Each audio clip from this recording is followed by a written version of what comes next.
It's time to wake up and let the weirdness begin. It's the KVJ Show to start your morning. Kevin is the host, and his skin pigment is whiter than Casper the Ghost. Virginia sounds like this. Nickname Vicious Bee, so don't get her pissed. Jason talks like a spaz, and they love to talk about Bigfoot and stats. So get ready, here we go. You're listening to 97.9 with the KVJ Show. Alrighty, hello and welcome to the KVJ Show. How y'all doing today? Doing good, doing good. How you doing? Doing all right, doing okay. How about you, Bird? Doing great. Yeah, doing okay. Yeah, I'm doing good. All right, love to hear that. That's fantastic. Good. Hold on, I got to deal with my real quick technical difficulty to start the day. I walked through a spider web leaving my house today, so that was a little bit of a jarring way to start. Oh my gosh, I do that all the time. And then the whole ride to work, I'm like, I'm convinced I have the spider in my hair. Do you get spiders in your house, or is this all outside activity? This is outside activity. I saw one in the garage the other day, and I just went nuts with my shoe. Yeah, it's going to be a spidery season. You know, we're kind of going into all things murky and creepy and all that kind of stuff. Yeah. That's the one thing you get with the rainy season. You're going to get the bufo toads. They're going to be coming out. You're going to have more spiders. I already know I'm collecting mosquito bites on my body. So, you know, that's all part of the fun that happens with this time of year. That one spider, is it the daddy long legs? You basically could blow on it, and its legs will just fall off its body. Those don't really bother me. Those are the ones that eat the mosquitoes. The daddy long legs. I think those are good. Yeah, Okay. they don't creep me out. But if a spider's got a little girth to it, a little fur, if you will, I'm out. We Yeah. don't want no thick spider. I think the thing is with the daddy long legs, you know, they're not intimidating. They don't scare you. But I think if they were bigger, I think punch by punch, they have more venom than any spider. I think I've seen that Really? somewhere. Yeah. Believe it or not. Yeah, I mean, they don't really, they're so small that they don't do anything to humans, so it's not like they're going to bite you, but I think I've seen that before. If they got an upgrade, we would be screwed. Yeah, if they were the size, you ever seen those camel spiders that they have in the Middle East? Yes. Those are horrifying. Like, if it was that size, you'd think differently of the granddaddy long legs. That's enough to keep me out of the desert. Those desert spiders? Oh, heck no. Yeah. Already, it's a little dry for me. I'm not trying to look all cracked and dried out on my face over here. Those big desert spiders, do they attack humans, or they kind of just go their own way? I don't know. That's I would imagine that if they attacked humans, we would have horrifying stories. Yeah. Because they look like, but I think they're the ones that they can roll and tumble, right? It's horrifying. They look like aliens. So a breeze comes along, they make a ball, and then they roll at you with the wind. Okay. No thanks. They're enormous. Yeah. Mm-hmm. Well, I'm not sure. Maybe the granddaddy long legs don't have any venom. That's okay. Oh, Yeah, I just want to make sure. Yeah, I thought I'd heard something about that, but I'm all for them. And if they are going to eat mosquitoes, then God love it. I need to get a box of those things. we got to start that website, wrongspiderfacts.com. Yeah. Someone told me if you That's have what happens when you go off the cuff.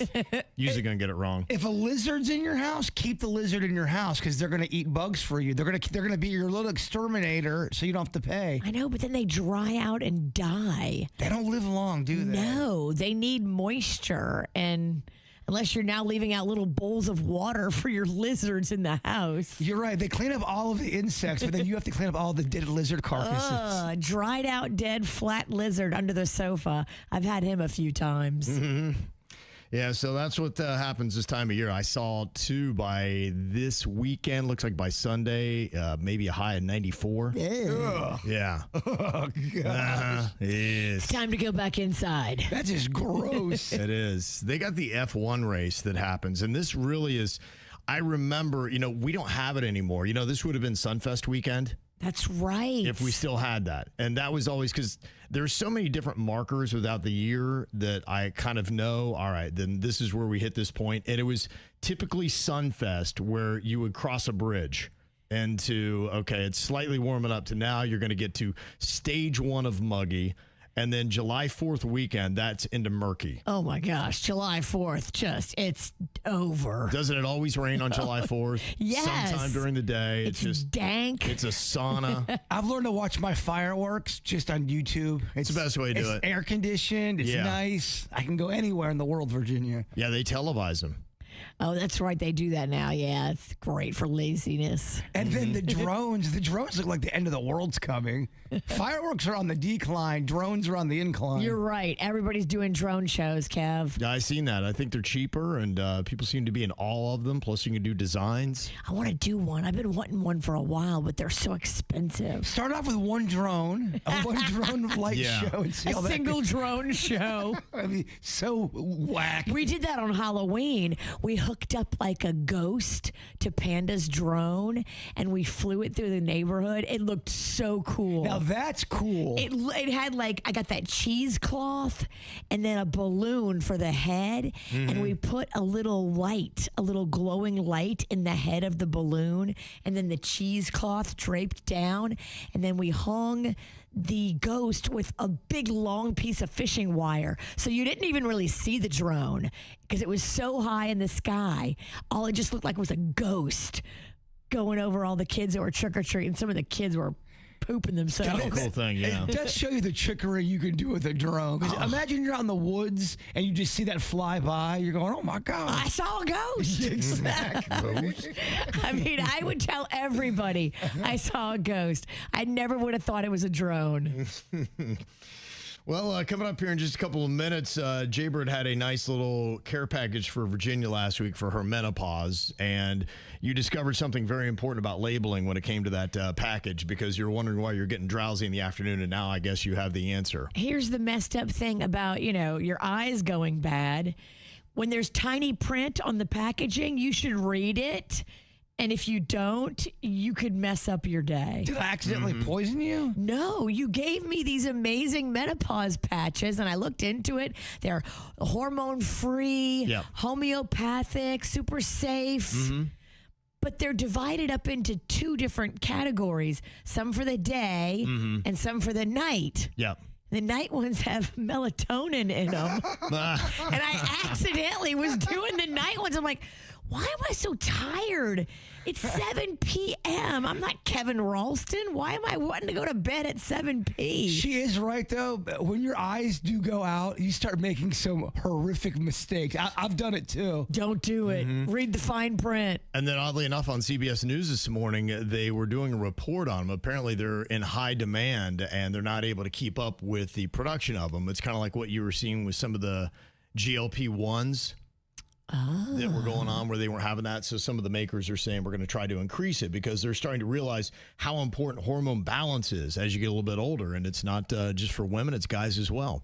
All of us go through menopause. You go through something. Yes. I know people Your get body mad. changes. Yeah, I know people get mad when you say a man's going through menopause. Whatever you want to call it, label it whatever you want.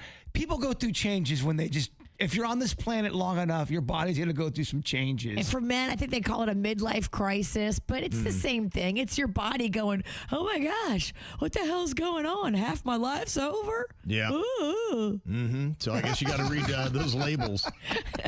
It's kind of like with anything. I think we've all probably done that, whether you're taking cough medicine or something else, where you just got to make sure you're not taking the drowsy, sleepy time stuff. I know people have discovered that with their tea as well. Yeah. We did a bit one time at Station 1, and we didn't. None of us realized that the tea Virginia got me was sleepy time tea. I mean, on the front there was a bear with the pajamas on, and it hit me around 9 o'clock in the morning, and I was drowsy. I'm so tired. But it wasn't a good, calm drought. It just felt weird. Lights were in my eyes. I don't know. It was awful. Well, if you've taken the wrong estrogen patch and you're a little bit groggy here this morning, maybe a little coffee will wake you up. Whoever's handling the marketing for coffee is doing an amazing job. I got to tell you, I never was a coffee drinker, never thought I would be a coffee drinker, and then they just kept coming out with one story after another about how good it was for you. I was like, well, you know what? Maybe I should give it a shot, because I kind of gone through everything else, energy drinks and pre-workouts and all that kind of stuff, and then those things have not had a lot of good publicity here lately. And I said, okay, well, let me just try the coffee, because maybe if I made it a different way, I would enjoy it. And I found a way that I actually really do like it. For it to be healthy and still work for you, what do you have to do? Is it more of the black coffee? The closest to black you can get, the better. Now, there are other things that I think you can add that don't affect it too much. Like I put a little coconut milk in there, and it's got some benefits. Put a little cinnamon in mine and a little bit of organic honey. So there's a couple things I put in there that aren't necessarily too bad for you. But you got to watch, because if you go to Starbucks sometimes and they get the triple pump of that and 4 squirts of this, and next thing you know, you got a 1,000 calorie drink. And it's not that great. My friend does one of those coffees. It looks like a sundae. Yeah. It's got whipped cream. Well, you got to put whipped cream. Yes. So with each of those kind of things, you kind of knock it down a solid peg. But they say that the latest on the coffee consumption, they say it significantly improves mood and concentration while reducing anxiety. Hello, if there's a drink I needed. That's good. Dang. Yeah, I mean, I don't know who's coming out with this stuff, but every single day it's something decent. They say both caffeinated and decaffeinated coffee altered gut microbiome composition, improving perceived stress and depression levels. Huh. It helps with anxiety. They say it reduces anxiety. You have to just have like 1 cup though, because Jbird sometimes will love the taste and have multiple cups, and then his skin feels like it's crawling. I would imagine if you have anxiety, the caffeine might make you have the jitters a little bit. Yeah, you would think so. You can't do too much. Yeah, I agree with you. It does sound like it would be. But they say that even the caffeinated versions reduced anxiety and increased vigilance while lowering inflammation risk. And they say a lot of it has to do with the way it interacts with your gut microbiomes and metabolism, just beyond the caffeine effects. Apparently, that's what sets you right. So, I don't know. It goes along with some of the other stuff they come out here with recently. They say that coffee also, if you hadn't missed these reports, it reduces the risk of diabetes, cardiovascular disease, cancer, and Parkinson's, while also lowering all-cause mortality rates. I mean, it's like a super beverage, isn't it? Yeah. I mean, I what don't the want to heck? die. Drink my coffee. Good heavens. I mean, what a marketing ploy this is. If you want to die, skip coffee. This is why, this is why it won me over. I was like, all right. And the other thing they say that's changing a good bit with coffee is less and less people are going out to get their coffee because, 1, they're realizing they're getting some fillers that makes it not as healthy, and 2, they realize that they could buy a second home with what they spend every single year on their coffee. Amen. And so now they say 85% of coffee drinkers are making their coffee at home. It's the highest level since 2012. And you can really make it special and nice, and you can save so much. And then you know what's in your coffee, too, because, some of these places where you go, the cream has all those gums in it. Right. Artificial ingredients and crap. If I make it at home, I know it's pure cream, pure sugar, and good coffee. You down with that Folgers? Or is that old people stuff? I don't eat no Folgers. Whatever coffee Virginia does in the morning, it does smell good. I do Nespresso. Nespresso. Those things have to be making a ton of money. All those, the Nespresso makers and all those there's a couple different companies. Keurig, I think, is one. Keurig does it with a plastic cup, and I don't like that because I'm all about no microplastics. Okay. Nespresso does it with a little, aluminum container, a little metal container. And so it's no microplastics being heated up. We really do it. Okay. We attack the world differently. Yeah. She's like, I don't want these microplastics. I'm like, I never even thought of that. As he's drinking out of a bottle, probably filled with microplastics. And I'm over here thinking I'm being a good boy drinking water, and now I guess water's terrible. Microplastics, Jbird. It's a wild world. Yeah, take me out. Wild world. They say the average American drinks 2.8 cups daily. That's about 500 million cups nationwide. Wow. Yeah, so coffee seems like it's having a boom. And you legit feel a difference in your body, your mood when it's in your system. You know what? I have good energy. I don't know specifically what it is, so I don't know how much to give credit to everything because I do the hormone replacement stuff. I really try to sleep. I do all these things. So, I do everything. yes, so I can't really sit there and quantify what it is, but yeah, I have pretty good energy. I feel good. It hasn't made me feel worse. Okay. So, throwing that in with everything else, and I enjoy it. And then I enjoy seeing a story like this and being like, okay, all right, I feel like I'm doing it right today. I'd imagine, too, throughout the day, that might be one of your more enjoyable things you're putting in your body for taste, right? Yeah. I think with everything you do, you got to have a few things that you enjoy doing. And I've got to the point where I'm like, okay, I look forward to that. I think it's an important thing to have. I think that's part of it is too. You probably can't even put an estimate on that. Just those little things you look forward to that boost your mood is probably doing a lot of positive things for your health that you never even thought about. You got to give yourself a little rush of endorphins. You got to give yourself a little happy juice. Yes, you do. How do you feel about paying $50 to go to the movies? Per ticket? That's what they're saying. I want to hear more. Is there a massage involved?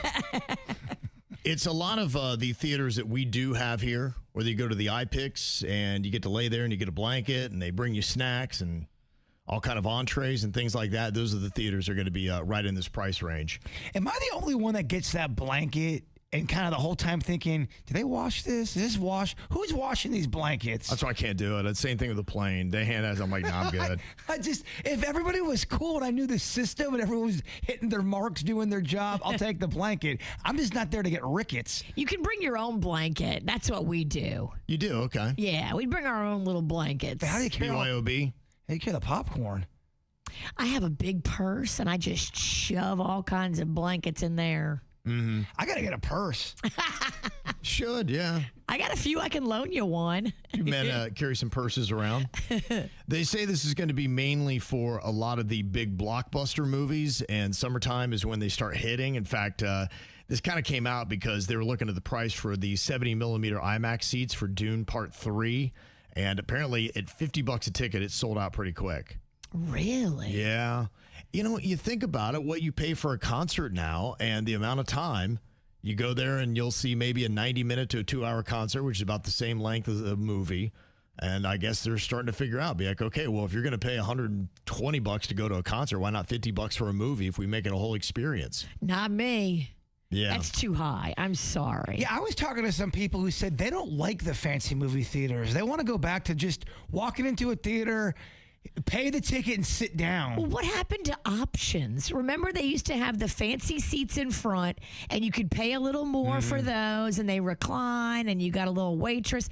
But then there was regular seats in the back. Yeah. So if you were on a tight budget, you could just sit in the back. The fancy theater scares regular people away. There's people that go, I'm not going to the fancy. All you have to just say is we're going to the fancy theater, and they're going, I'm Nope. not going. I'm sorry. I'm going not to get doing stuck it." with the tab. Yeah. Yeah, it'd probably be the best model to do a little bit of both. Now, they say that don't expect this to be the standard. This is still more the exception than the rule. These are when you're going to see, like, for instance, Dune Part 3 is going to be huge. The first two were big, and so there's going to be a lot of expectation, and people are really going to be into this. So it's got that kind of demand. On something that's a lower key movie, they're not going to get $50 a ticket. In fact, they say that the ticket average is still about $12.75. Okay, I For a like standard. $12.75. Yes. So they say the premium large format tickets now are averaging about $18 nationally. They can hit $30 if you're in a bigger city before extra surcharges.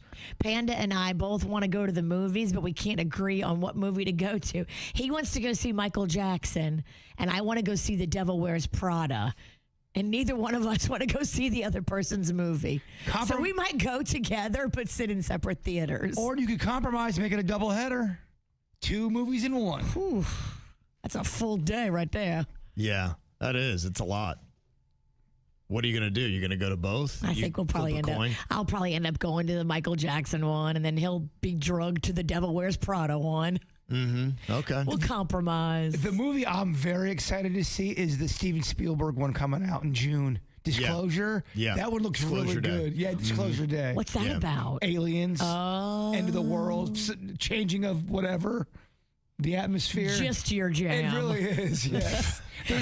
He'll have the whole weird and whatever in there. Well, there's rumors that he was leaking stuff out in the movie, trying to let people know what's really going on. That's the rumor. Steven has the secrets. If you are alien hopeful. Yeah. Do you think he's kind of giving you a precursor to what is about to happen? Oh, some people Yeah. think that about E.T. as well.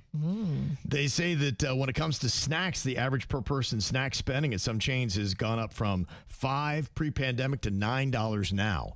Yeah, we do what we call the K Pennington. We sneak our snacks in our pants. We smuggle. I got that big ass purse. I can put so many snacks in my purse.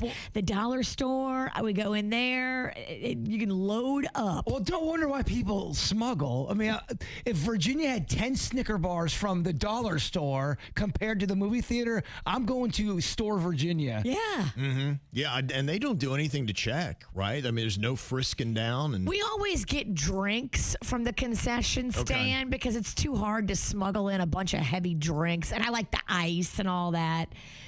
But then some of the snacks, I just have them in my purse. And if they see you with the drink, they're like, okay, well, she obviously went to the concession stand. You don't raise too many red flags. I'm okay with that type of Robin Hood behavior. I like it. And what are they going to do? They're not checking.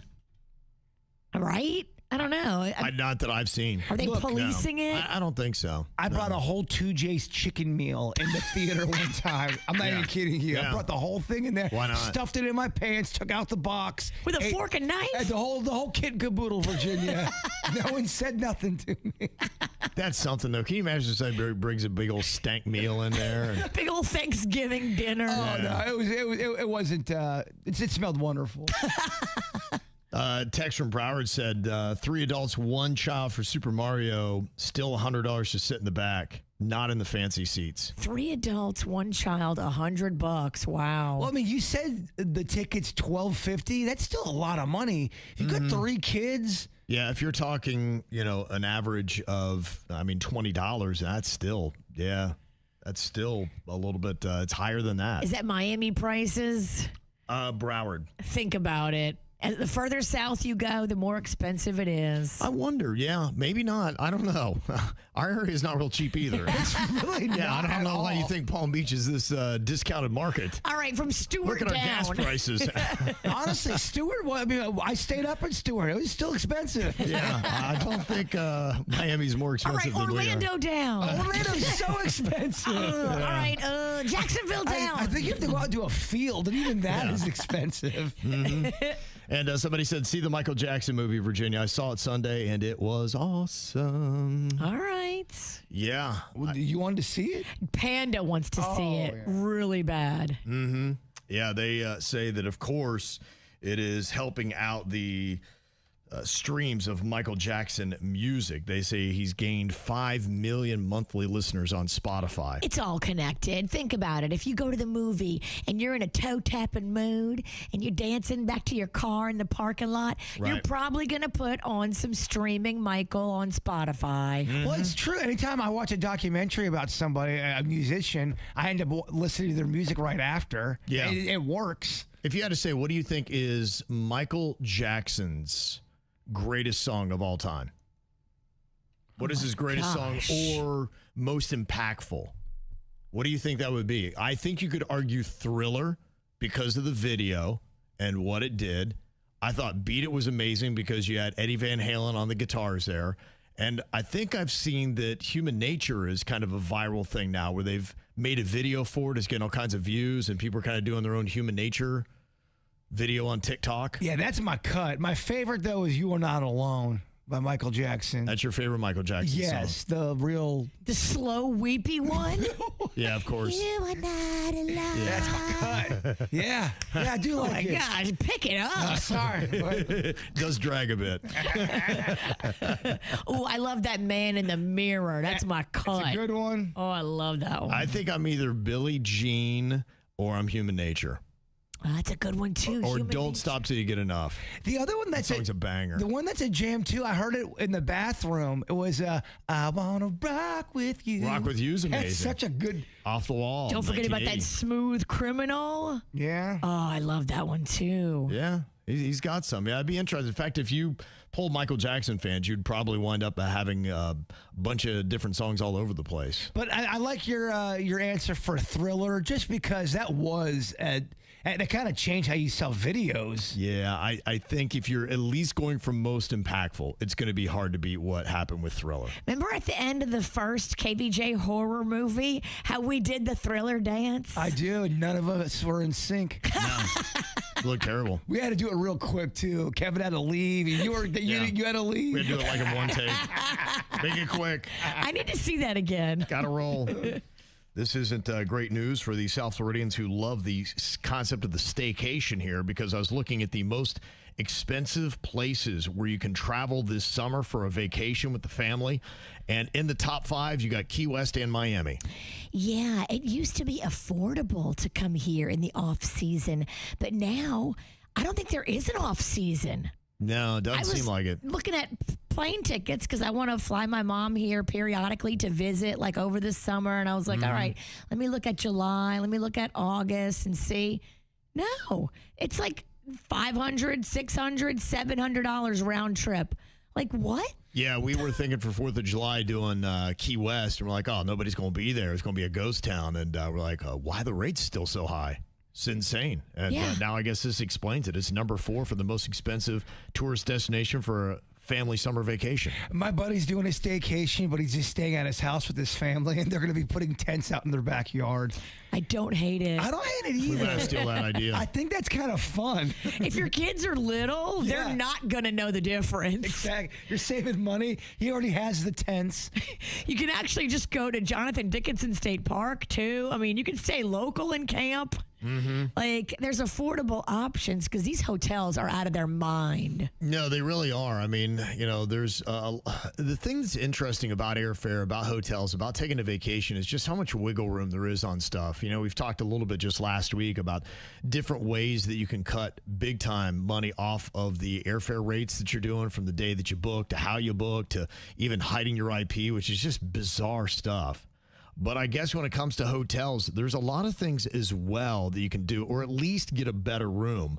Now, I know you oftentimes come in, Virginia, that's your hack with a little gift to get those upgrades because, yeah, a lot of times hotels often have unsold or better rooms available, and they'd rather have somebody stay in those that they like because then they get a more positive review. Maybe they get a tip. Maybe they get a nice little gift. I always bring chocolates and then like some sort of fruity gummy candies because people either like one or the other. You either like chocolates or fruity gummies. When you do that, and you give them the candy and the foods and all that, then do you ask for an upgrade or you just kind of see what they say to you? So I usually frame it like we'd be happy to pay a little extra for the nicest room you have available.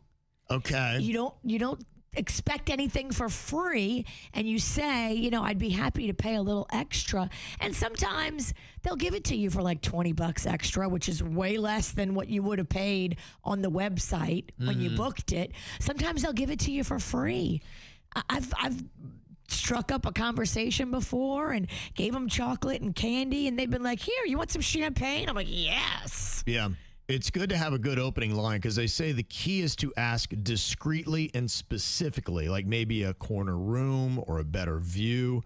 Or the best available thing you have. If you ask for that, then you're asking for the cream of the crop, baby. They say the request should be friendly, low pressure, and not made publicly. Like, don't announce them so other people can hear what's going on. And offer to pay a little bit if you need to. Say, I'm happy to pay a little bit if I have to. Don't go up there and like scream, I brought you chocolates. Where is my new room?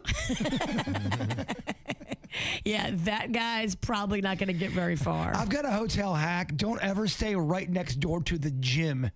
Believe me, it's pretty loud, guys. The gym or the elevator. We were by both, and it was pretty rough. I'm not going to lie. They said a couple other hotel hacks that you could take advantage of this summer is the 24-hour cancellation fee. If you have to cancel your room, call the hotel and say, I would like to reschedule my room for a later date. And then once your room is rescheduled, now you're able to cancel your room penalty free. Oh, that's a good trick. So that way you don't pay that fee if you're worried about that. Oh. They also say a trick where the thermostats may not be getting cool enough for you. And I've had that where I need it about 70 degrees. Are Really you to having sleep. hot flashes too? I've always been this way. If it's hot, I'm like, forget about it. Kevin's right. There are some hotels or motels that you just, and it's constantly 78 degrees. It's kind of dewy in there. Yeah. A wet room. Yeah. They say that sometimes the thermostats are limited to only cool the room to a certain temperature. So what you do is you stick a portable hand warmer to the thermostat. This way the AC will keep cooling the room because the thermostat never reaches its limit. That's a fun hack. They say you can also ask the front desk to turn on VIP mode. I've never heard of that. What is this about? I don't know that either. I've never heard of that. VIP mode. VIP mode. VIP Wild. mode. Yeah, if anybody knows what that is, let me know. And another little hack, too, about the hotels, even if you're not staying there, they say they're a great place for on-the-road bathroom breaks because the lobby bathroom's accessible, almost always very clean, and it's usually right off the highway. I told you about the one person I know. I'm not kidding you. They've left their own place to go poop at this hotel. It's that nice, Kevin. The Courtyard by Marriott has nice dumpers. I believe it is the Marriott. It's on PJ Boulevard, and they love this bathroom. They just go on and on about how amazing this bathroom is. Well, this apparently is going to make your trip a lot better. If you're road tripping, there's a lot of cool little gadgets that you can wind up getting that make the experience a lot better. Maybe something you can order up on Amazon that is going to be relatively cheap, but will make it that much better. Now, one of the things that you said your dad's going to be bringing with him is one of those portable coolers you just plug into the socket, whatever that you got in your car, and it keeps things either warm or cold, and then that way you don't have to be stopping all over the place to get overpriced beverages and snacks on the side of the road. You just pop it right in your cooler. Yeah, this thing's pretty awesome. So it plugs into your car or your home, and it has a little battery in it too, so it can even keep a charge for a little bit, but it cools things or it heats things depending on which setting you put it on. Wow. Mm-hmm. So, I mean, for a road trip, it's got a little Velcro on the bottom. You stick it on your floor, it won't slide around. Well, that's nice. Yeah, I thought it was a really cool idea. I mean, he keeps it inside too. He's, right next to the couch. So he just loads it with his drinks. He doesn't have to get up. That's awesome. Okay. I love lazy tech. Yes. It is fun. They should have just a lazy man section on Amazon when you go there. Be like, okay, I want to move a lot less in life. A lot of that stuff is convenient related, Yeah. And you said he's got something else that he uses to keep all the boxes and things from sliding around in his trunk. So I didn't even know this existed. And this might be something you would like, Virginia, but it's little blocks with Velcro on the bottom, and it sticks to your floor in your car or in your trunk. And so when you put things into your trunk, like say you get groceries or whatever, or you buy something and it's a box and you're driving around, and every time you turn, you hear it sliding. All the time. All these do is you just stick them on the thing around the perimeter of whatever you just put in there, and it won't slide around now. It holds it in place. Genius. Yeah, and since it's Velcro, when it's done, you just take it out. When you take out the item, you just take the pieces out, and you just put them in a little storage thing, and then next time you put something else in there, you just fit them around it. Huh. And it holds everything in place. I thought, what an easy... Whoever invented that, that's such a genius idea. Thank you for letting us know about it. Millionaire. Yeah, it is something. Yeah, there's a lot of cool things you can get. One person said that we have one of those little unisex potty urinals for the car. Would you want one of those, or do you prefer that people stop? I like stopping. When we had little kids, and especially if you have multiple little kids, they don't know how to pee on a schedule and all go at the same time. So those little potties were very convenient. Mm-hmm. Well, I can see for kids that being great. If you're on a road trip with your boys, I don't know. Kids or at Mardi Gras, I would use it. I would sit on the kid potty. I got the shakes. I don't think that would work good in a car. Let's just stop and get some snacks. There's no urine in the car now. Let's do that. That's the only thing. I mean, the convenience is there, but then you're right. You're then traveling with urine. I'm a spiller. Well, you dump it out on the side of the road. No, I spill. And don't try that thing where you're driving down the road and you're going to dump it out as you're driving. Oh, it never works. You ever had that happen with the guy sitting in the back seat and he's got the window down taking a nap and you dump it, and all of a sudden he's like, it's raining, what's going on here? It's terrible. That's just terrorism. That is just absolutely terrible. And this makes sense. Somebody said that the reason why it's going to be so expensive to staycation in South Florida this summer is we've got the World Cup coming in June and July for FIFA. So that's going to drive up all the rates. So this is not going to be the summer for staycations in South Florida, unfortunately. It's the KVJ Dirt of the Day. It's the KVJ Dirt of the Day. Virginia, take it away. Because you know we need that Dirt of the Day. This Dirt of the Day is brought to you by my favorite closet people, closetsbydesign.com. Well, it certainly is a little messy in the split between Megan Thee Stallion and Klay Thompson, her NBA star boyfriend. Now, it looks like from everything she's putting out there that he was cheating on her, that he was at least mentally abusive, verbally abusive, and not a very nice boyfriend. And so she put him on blast, talked about his cheating ways, which I think are well documented even before he was with her. He had cheated on a previous girlfriend or two, according to them.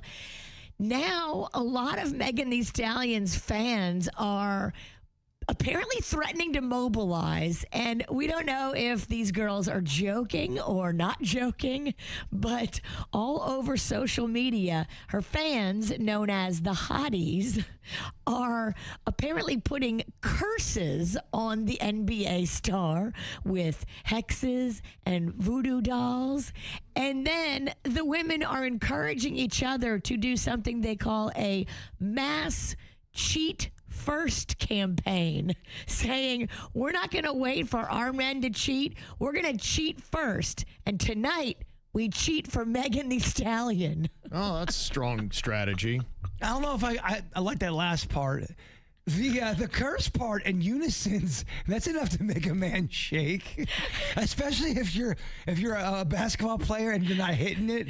Online Etsy witches are encouraging each other to cast spells to hurt him on the court with his NBA performance, which I think is hilarious.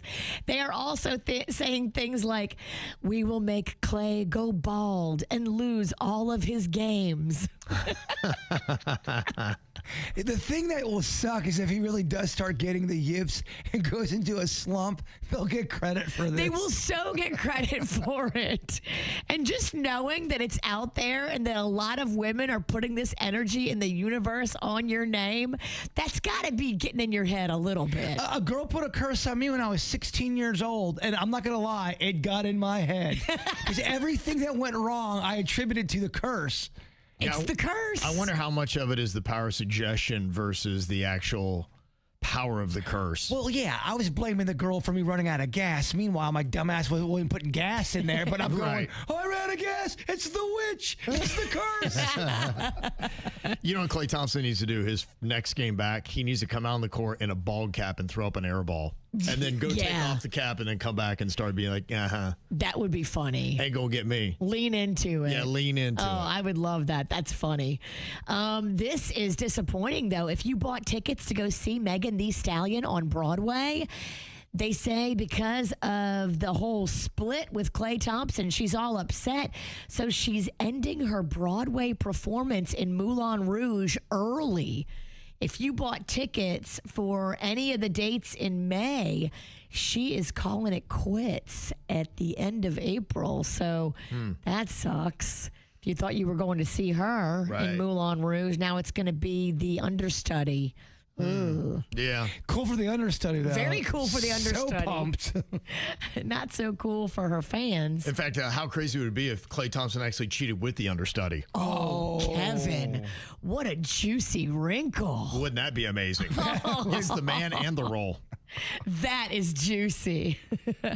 Well, Denise Richards had a little bit of a minor victory this week during the hearing with her and her estranged husband, that grifter, Aaron Vipers. We do not like Aaron Vipers. Okay. So they were in court, and he said last year, oh, I've got no income. I've got no job. I've got no money. I need her to support me. And he told the court that he believed that she was making over $250,000 a month. So he did get spousal support. Now, luckily, it's not that much. It's just $5,000 a month that she has to pay him every month because, oh my gosh, he doesn't have any income. Meanwhile, he's completely able-bodied. He's young. He can get out there and work. But what is he doing? Trying to mooch off Denise. And then Denise was trying to ask the judge to seal sensitive documents in their court battle, and the judge heard testimony from both sides and ended up siding with Denise Richards. So he is going to seal some sensitive documents in the court case. Ugh. This just shows you can't get with these grifters, these guys that are like, I'm a self-help guru.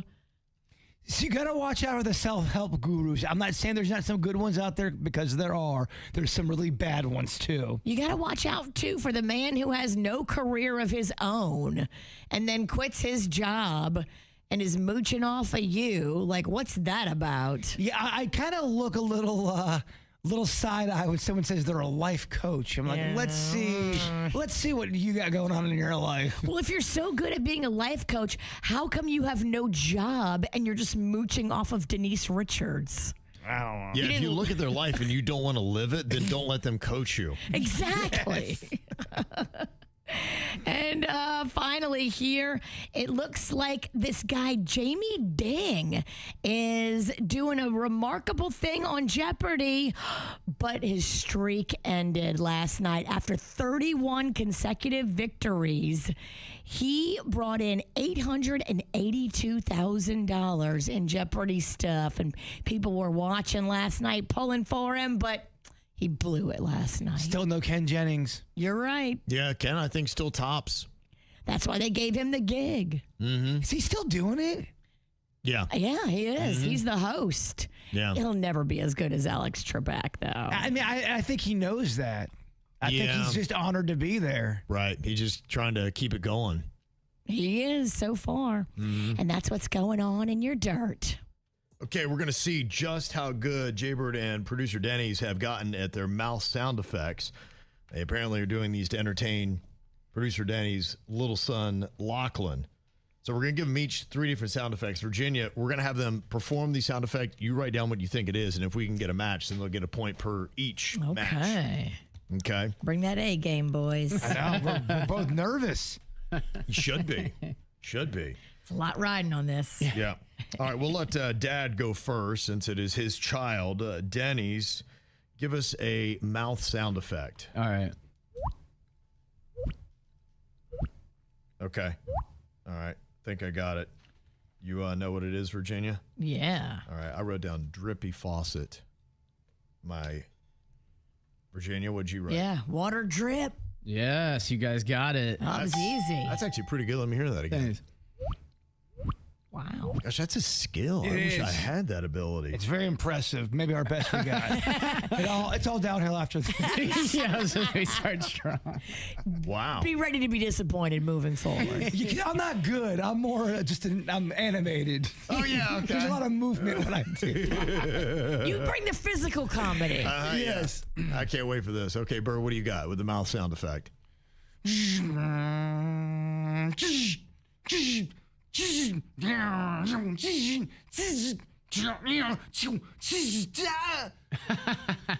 Okay. That was pretty good. Thank you, Denny's. Okay. All right. I think I've got mine here. Virginia, I know exactly what it is. In fact, it was dead on. That's a defective ice maker. No doubt. Yeah, it sounded like some sort of struggling machine. It's broken. You can hear it. It's trying to spit out the ice, but it just can't get it. That's exactly what that is. You know that's not what it is. Is that what it is? Okay. That's definitely it. All right, Virginia, what did you write down? Is that a lightsaber fight? Oh, Virginia gets it. Okay. Okay. Only because I've heard you do that before. But you've actually gotten better. If people wonder what I do during commercial break, it's that. It's that. I got my lightsaber. It's that. Okay, Denny's, let's hear your next sound effect here. Oh, geez. Okay. Yeah, I got it. Okay.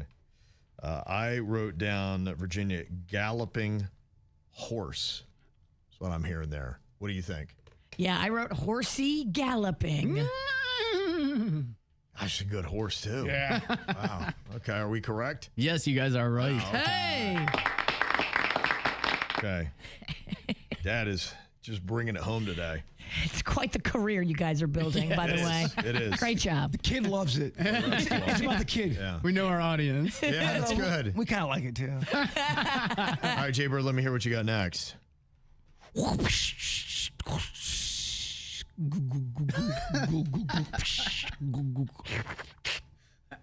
Okay. All right. I got that one. That is easy. Okay. Jbird dropped a 2-liter of soda on the floor. It's leaking. You know he has a terrible grip, Yes. terrible That's strength. why it makes perfect sense. What, Palm is not on point. what did you write down, Virginia? I put opening a 2-liter and then pouring it. Oh, wow. Virginia got it right. Okay. All right. That's good. All right. Hey, somehow I got 2-liter out of that. I mean, I'll give you a half credit on that, Kev. Okay, yeah. Okay, half point is But if we're dealing in fact, I mean, he is more likely to drop it. I didn't get to that part. Damn it! My shirt. Honey face! all right, one more from you, Denny's. What do you got right. here in the mouth sound effect game?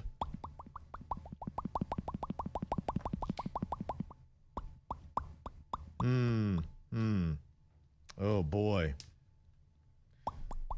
Okay. How tired are your lips? Oh, they're getting sore.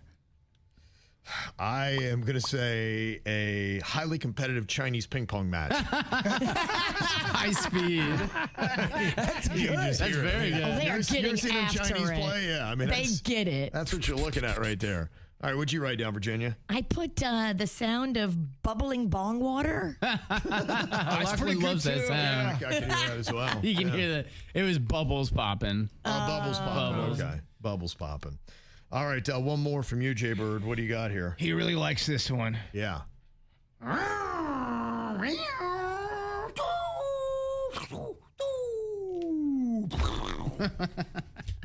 That is the final scene from Thelma and Louise. Virginia. Yeah, I Yeah. agree with Kevin. A car going off a cliff. It's the final scene from Thelma. There you go, specifically, yeah. All right. Well, I think it's about time for another round of sound effect theater there. Yeah. I love that you guys showed Baby Lachlan, Thelma, and Louise. He likes the Brad Pitt part. Yeah, who doesn't? I bet he does. Is this dad a jerk for refusing tuition simply because his daughter decided that she was going to switch her major without telling him? He said she was going to be a doctor just like me, and now she wants to do social work, where she's going to make no money and is going to be dependent on me for my money long after she's done with college. I'm paying for her to be a surgeon, not a lifelong dependent. She says this is a terrible thing and no other parent would ever do something like this to their daughter. I disagree. I think you have to let your kids choose their path. As painful as it may be for you, because you know financially it's not going to set her up for the best living situation moving forward, but don't you want your kid to be happy? Isn't that the most important thing? No, I think he wants his kid to be a doctor. That's Yeah, the more that's what important he thing. wants. Yeah, Yeah, I don't think happiness is. I didn't hear happy anywhere in there. Yeah, I'm doctor. Yeah, I think you might be doing it wrong, Daddy. that's all I heard. Yeah, I don't know. I've got a little bit, I think, of a different take on it. I mean, are parents, do you have to pay for your kids' school or can they just take on the loans? I mean, I don't think there's anything there would be like, hey, you make your own choice. And if you want to do this, this is your life. This is your responsibility. Yeah, when I played baseball, my dad helped me with my bills. But when I was just going to college on my own, I had to pay it on my own. Yeah, look, I think it's nice if parents do that, but I don't think there's anything required saying that you got to help your kid through college. To me, I think that's kind of an outdated concept where a lot of people was. It was just the standard of what was going on. And if you're a dad and you're looking and saying, this is not a good investment in my money and in your time. And if you want to do something like this and it's your own project, then go on ahead and take it on yourself. The original deal was I pay for your school if you are going to go as a doctor. Yeah. That was the deal. That's right. That was the agreement. And she changed the deal and then didn't tell him. she was not forthcoming about it because she's like, I knew he would be upset and I know he might pull the money. And so she was deceitful on top of it. This happens a lot. I mean, I remember playing baseball with a guy his dad wanted him to go a certain way, and he'd have to lie to his dad about what he was studying, what he was doing, because his dad didn't like what, if he didn't follow the steps of his father, there was some problems. And his dad was the one he was the meal ticket. Yeah, she may need to realize that, moving forward, she's got to pay her own education costs. But if you don't want to be a surgeon and you've started down that path and then you've realized it's not for you, your dad needs to lay up and let you do what you want to do. I think he is. He's like, you're just going to do it on your own dime.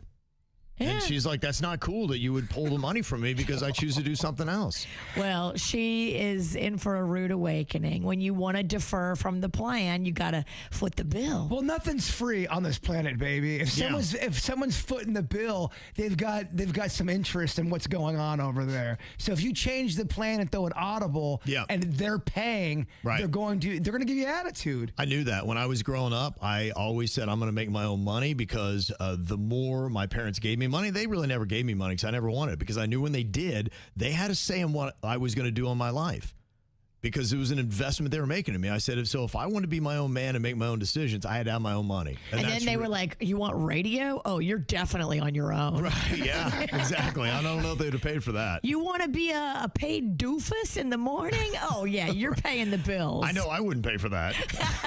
Yeah. College to do radio? I don't think it's necessary. Fart jokes, son. Yeah. So I'm going to say not a jerk on this dad's part. I understand why the daughter is upset, but she can be frustrated all she wants. It's your money, Dad. That's just it. And if nothing else, you're teaching your daughter a lesson to say, when you have the money and when you make the money, you get to make the decisions. And so I think being a social worker is a very admirable cause. I think that's fantastic. But he knows that the money is not necessarily there, and you're going to struggle a bit, and you're not going to have some of the financial freedoms that you probably had if you grew up with your dad being a surgeon. You're probably used to being able to make whatever decisions you want. And that's why this is probably tough for her, because this is maybe the first time in her life she's not able to make a decision because she realizes, oh my gosh, I realize money is very important to be able to have freedom. There's a way to teach this lesson to her, though, and not fracture the relationship. You have to reinforce that you still love her and support her, and you're going to be there for her. You just financially are backing out of the agreement because she changed the terms. Mm-hmm. And do it with love, because you don't want to lose your daughter over this. Right. But I think you can be loving and still be firm. I don't think that they have to be exclusive of each other. It's pretty rare, unless you're some rich Nepo baby or something. If someone's giving you money and you guys have worked out a deal and you change, they're gonna get mad. Something's gonna go sour in that relationship. Mm-hmm. So we asked, is the dad a jerk for not paying for his daughter's college after she switched majors without telling him? And 65% of people said no. I know a dad that there was a girl, she wanted to go into a strong field like engineering or architecture, something like math, and she was really good at that.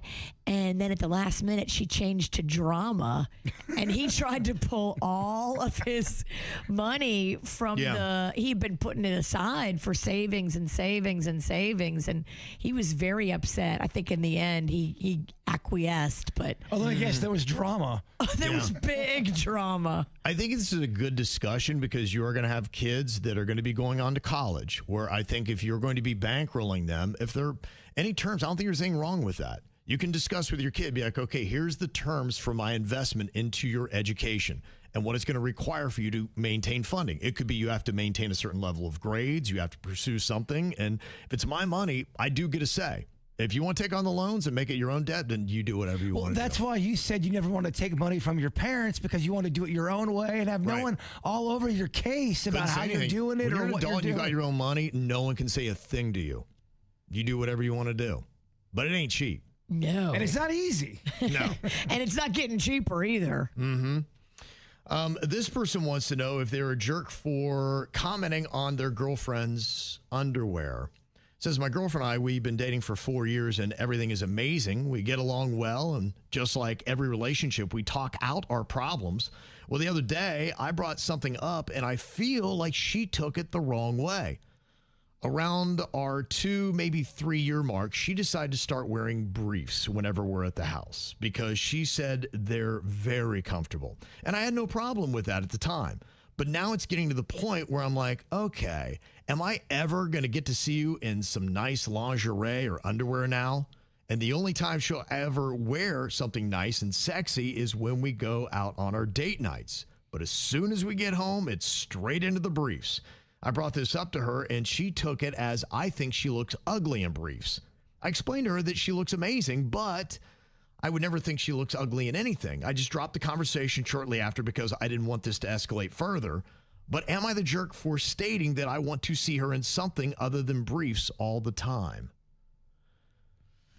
Be very careful telling a woman what she should or shouldn't wear. I don't like it when you're out on the town. I don't like it when you're at home. Any man who's going to tell you what you should or shouldn't wear, it's just a little much for me. What about if you're married and you make your husband go back upstairs to change a shirt that he really liked? He wasn't dressed appropriately. I was helping him.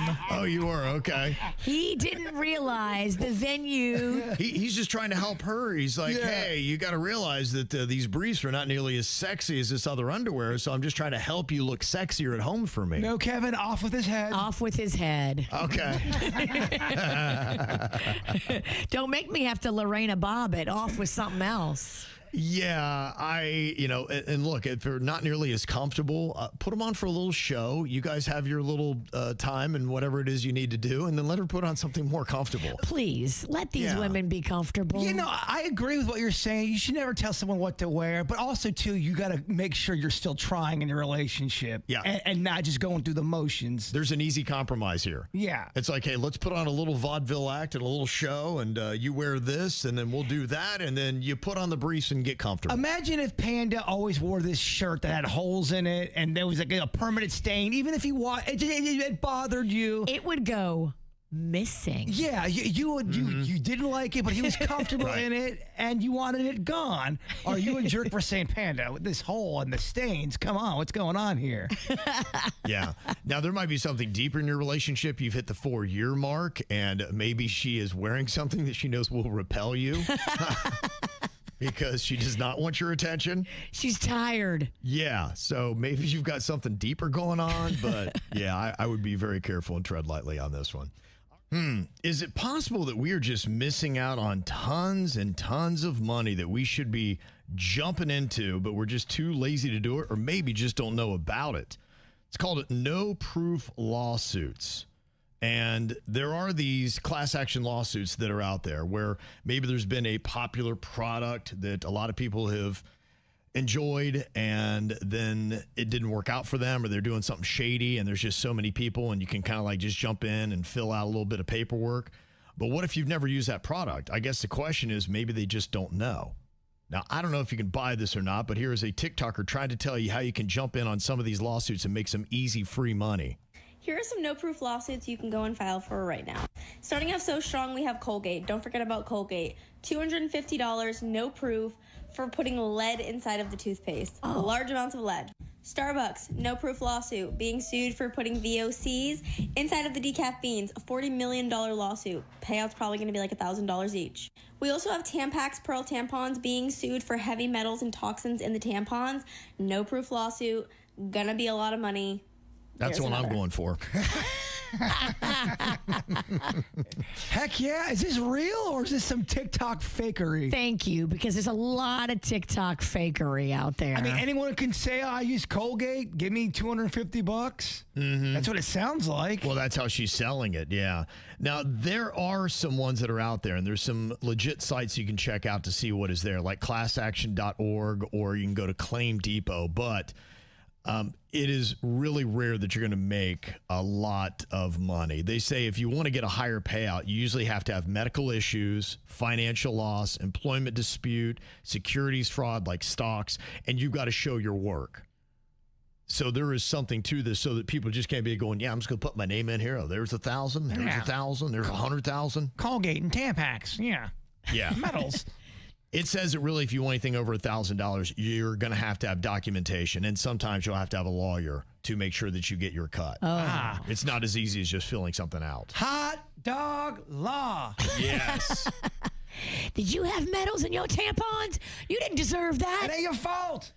They say the biggest category you can jump in on right now is the data breaches that happen. You seen that with a company where they let a lot of your information out there? I get a new letter every week from some company saying, oh, by the way, all of your information was compromised. Sorry. I guess you could use that one because you could say that caused me anxiety, or I'm thinking there's people are stealing my money. What's I think going just on? using the product to be in there and to have, if your information was in the system. Now, that might be part of it where by signing up, if they may do a check to see if your name or your information is in the system. And if it wasn't, then you probably are not going to get anything.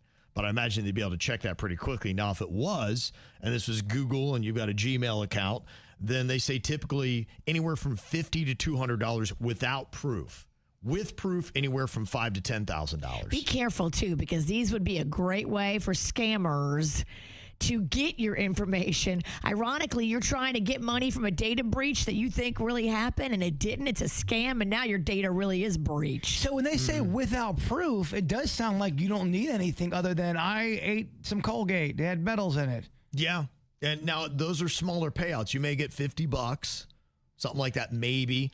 They say the most common ones are anywhere from $2 to $20. Those are the ones that are easy to get. $2 to $20. So That sounds more realistic. just to set it. The decent ones, if you find a decent one, $50 to $300. And like I said, anything that exceeds $1,000 is you're almost always going to have proof. And again, you do have to watch out because if you file falsely, they could come back and find out that you committed fraud. And then you'd be going, and now all of a sudden, the $2 you made getting some free Colgate money, now you got to represent yourself, and that's going to cost you $20,000. So you're in the hole a good bit. Update. Here's part 2 of the video. Guys, do not do this. You will get arrested for fraud.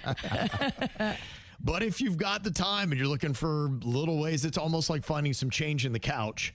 I don't know if it's going to be a complete side hustle, but a lot of times all you need is your name, your address, and just a statement that you qualify for this. But they say the payments are usually small, and the more people who then start filing, the smaller each payout becomes. Because a lot of times when these businesses make an agreement, they'll agree to pay $30 million, and that's it. It's a kiddie. And then whoever comes and grabs a portion of that, they don't have to keep paying more and more money. It's not like, okay, anyone who claims we owe $5,000 to. No, it's capped. Right. They cap the expenditure. So you kind of want to run and go grab it easy. But, you know, if you got nothing going on today and you just want to see how it works, I'd be interested to hear people that report back and say, yeah, I actually made a little bit of money.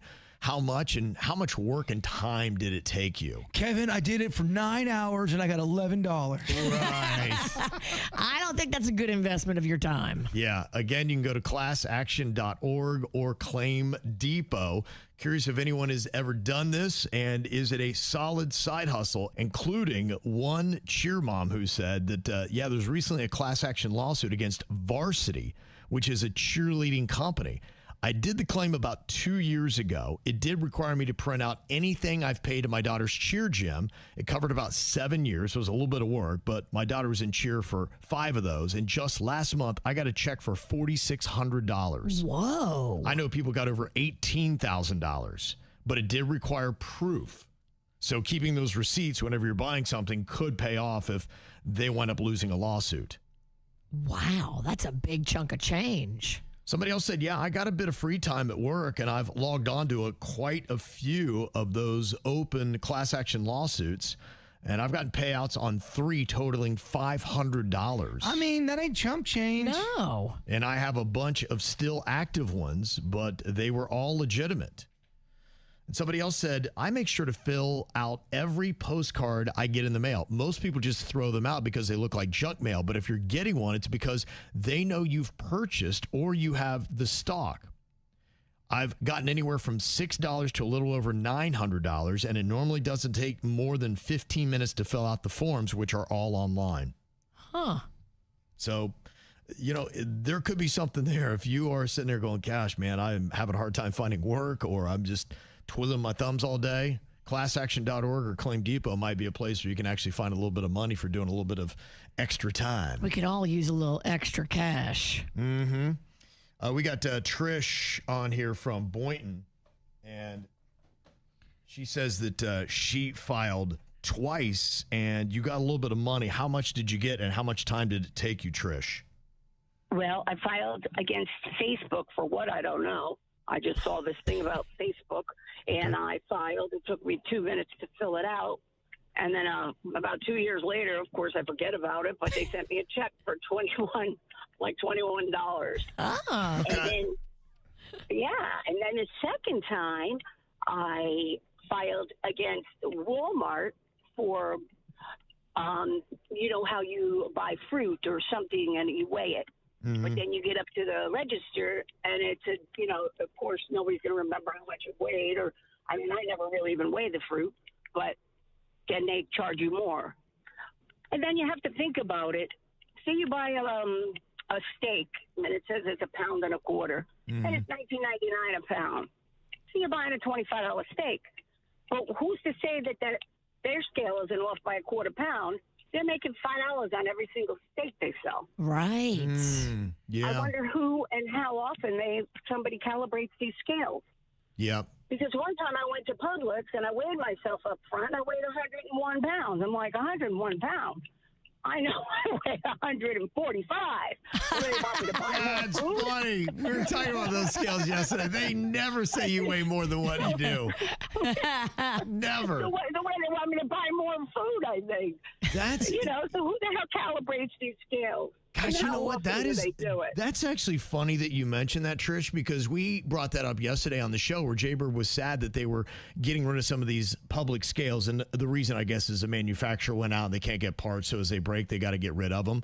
But they do open themselves up to a lawsuit because if that is not calibrated accurately, and like I had said, when I was weighing myself regularly, I would go in there and I would hop on that scale. And I remember always being about 4 pounds lighter than what I knew. And I was going on medical scales and several of them. You were watching it close. I knew by the hour how much I should be weighing. And I was like, okay, there's something going on here. Now, imagine if you can prove that and you say this is a scam to get you to purchase more food. Can you imagine the lawsuit that you could have and might probably win against Publix if they're putting in shiesty scales to get you to think that you weigh less than you do so you buy more food?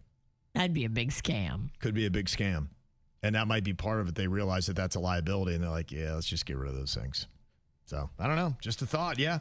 I mean, if you are litigious, I always complain about lawsuits, but there are a ton of them out there. And there are a lot of people who are making some pretty free, easy money. And there's people who have the mind. They know how to go, I think that's a little off. Lawsuit. I think Trish kind of had that mind. I mean, she's talking about a steak and scales and all that stuff. So look out, man. It's tough to be a business today. It's the KVJ Dirt of the Day. It's the KVJ Dirt of the Day. Virginia, take it away. Because you know we need that Dirt of the Day.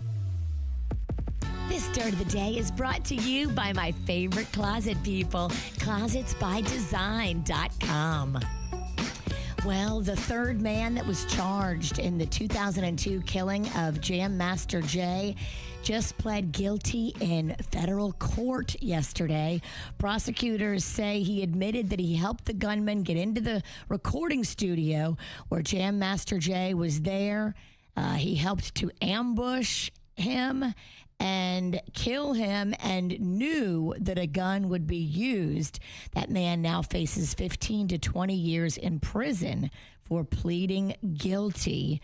2 other men previously convicted in the case still have their stuff going on. One remains under appeal and one conviction was overturned. So it all stemmed, they say, from a failed drug deal. Wow. Crazy, right? Yeah. Well, the full trailer for Jackass, Best and Last, the final movie in the whole series. My son is going to be so sad because Rocco loves the Jackass movies. I don't know if they're really appropriate for someone of his age, but here we are. What are they going to do? They've done it all. This will be the 5th and final installment, and you can check out Jackass Best and Last. That will premiere in theaters coming up on June 26th. They're getting to a point where they're going to have to eat somebody alive on film just to... Well, they're all in their 50s now. I mean, Yeah. how much more can we do? Well, they're doing some age-appropriate stuff. I see that Steve-O's going to be getting his first ever robot prostate exam. I think his name Larry.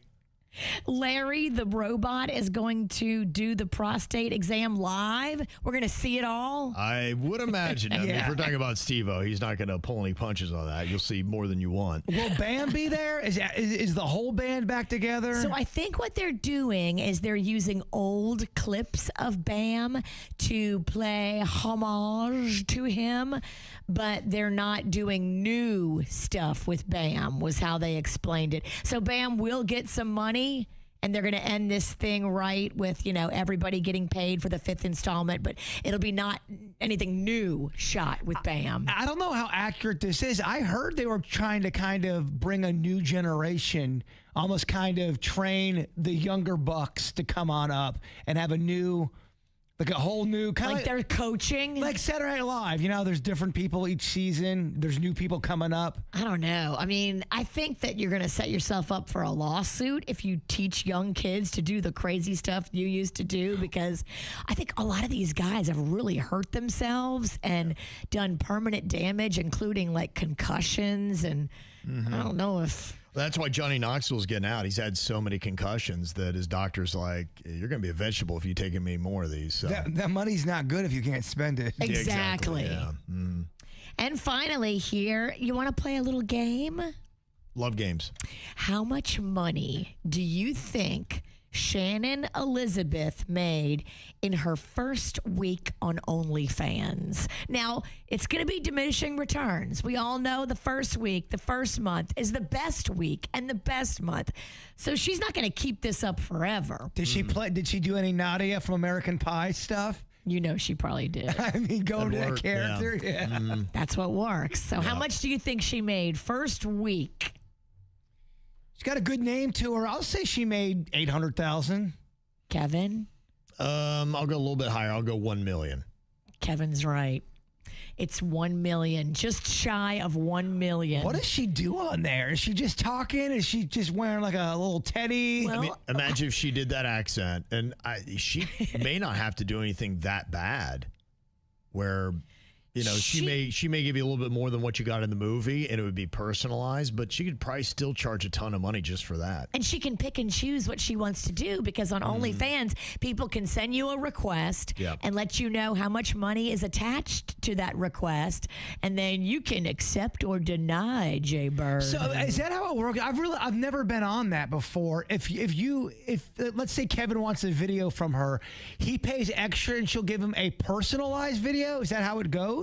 I think if he pays enough, he can get something personalized, but don't come at her with anything without a few zeros behind it. I'm just trying to figure out where they're making their bulk of their money. Is it private showings, or are they doing something on a public forum and people are throwing them money? It's curated. She probably has a team running it, and she probably put videos in the can already to fulfill requests. And if enough guys request the same kind of video, you can take the money from all of them and send them that one video you made. You're just guessing, though, of course, right? I'm just guessing. Yeah. But, I mean, think about it. Well, what would make sense is, let's say that somebody's like, all right, I want you to do 3 backflips for $5. And you're like, request No. denied. Exactly. And then they would be like, all right, how about I try 10? Then I'll try 20. Then I'll see, okay, what I got to get this to. And that makes sense on how you'd want to work OnlyFans. I've never been on it either. Well, there's probably a team of people doing all that hustle, side work, and negotiating terms. Yeah. But, I mean, almost $1 million in her first week on OnlyFans. Congratulations, Shannon Elizabeth. Well, you'd be surprised. Think about it. You have a bunch of guys that are maybe in Vegas, and they're like, hey, let's pop onto her page. And they just won $25,000 in the casino. And they're like, throw 15 at her to do this. And they're sitting around watching, like, yeah. And they're like high-fiving each other and be like, how cool is that? that's probably how you make big chunks of money fast. Look, I'm a basic man. I just want a basic answer. Does she show off her boobs or not? That's what people are going to want to know. I think she's going to do it for the right price. No, they didn't say anything. I don't think there's any lead on it. Why don't you go on there and make a request? Because I want to keep my money. Yeah. Why don't you find out how much it costs? Nah, I'm not messing with any of that stuff. And that's what's going on in your dirt. Listen up, y'all, cause here's the sitch. It's time for another round of Do It, bitch. Do it, bitch. Do it, bitch. Do it, bitch. Do it, bitch. Do it. Do it. Do it, bitch. Do it, bitch. Okay, today we got myself and Jbird going against Virginia and Denny's. The gambler is the one who's going to be driving up the stakes of what their partner can get on a certain topic in 10 seconds. So they got to know their partner well. The partner then just has to come in and execute and get what the gambler knows they can do. Okay, so Jbird, we will start things off here. Team full throttle, baby. That's how we roll, right? Oh, no. Yep. We're going up against Full Throttle, Denny's. We're back. That's it. I wasn't expecting that. 1 week you're on Full Throttle. Next week you're getting run over by it. Yeah, that's how it goes, right? I like that. That's a good motto. This room is vicious. Everyone's affected. Okay, the first topic we have is famous fictional cars from film and TV. I am going to start this at 5. 5. Right in the middle, Ralston. That's what people call me. Sexually. In every way. In every way. Middle of everything. Oh. I'm going to say Denny's can do 6. Okay. I'm going to take it 7. Do it, bitch. Damn it. No. No. Okay. With full confidence. I was doing fake nods. I was trying to act like I was confident, but I was so not confident. Fake confidence. Okay. Famous fictional cars from film and TV. 7 is the mark, and your time begins now. Van from the A-Team, Kit. You got the Terminator car, Back to the Future DeLorean. You got Scooby-Doo van, Mystery van.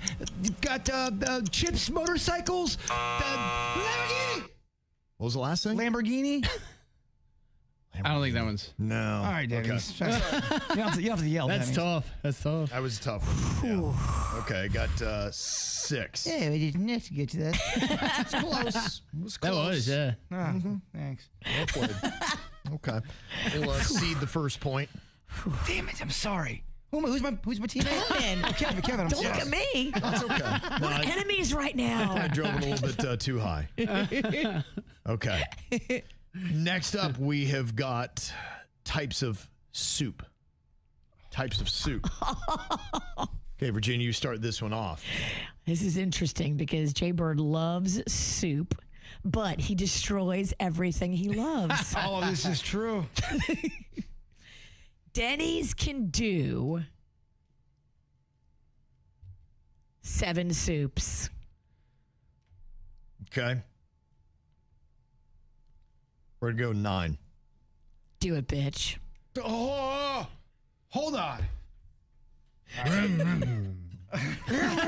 Shut off that car. Are you revving at Team Throttle? Take the keys out. I gotta concentrate. Oh. All right, soup.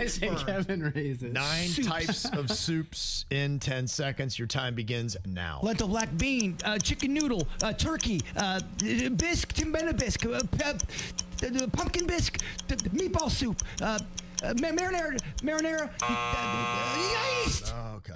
God, I can't think. Okay. All right. Yeah. We might not accelerate as much. Rev it up and run me over. I think that Denny's rev sealed your fate. Oh, I'm so easily rattled. Yeah. I'm thinking we might have run out of gas. Okay. 9. Yeah. I thought you could get on a run I know. with a soup. I know. Yes. If you draw a blank, Chicken noodle, chicken and rice. you're Yeah. done. You can't have that brain fart happen. Black bean lentil, yeah. Once you get that brain fart, everything just stalls. Oh, all I could hear was Denny's very malicious rev. Yeah, I thought you'd be able to get on a run there. All right.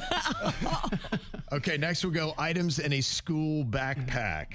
Items in a school backpack. All right, we'll start at 5. Both of these men carry a backpack. I don't know if you've noticed that, Kevin. It's part of our attire, our identity. It is. But they got a man pack. This is in a school backpack. School backpack. Yeah, and they have some materials that might be in their backpack that you cannot bring to school. That is true. Yes. They're still doing Yeah, it. as I say, they still bring them to school. Just don't get caught. Yeah. School approved items. School approved. Okay. All right, school approved item. So they can't be contraband in nature. Can't say yes. Right. Illicit drugs, guns, things like that. We don't allow that. Yes. Got it. School approved. Okay, school approved. We're at 5. Denny's can do 7.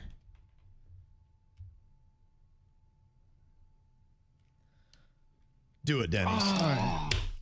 I don't have any faith in you. This is the one. Oh, this is the one. Soups wasn't the one? Yes, this was the one. Soup wasn't the one. Soup wasn't the one.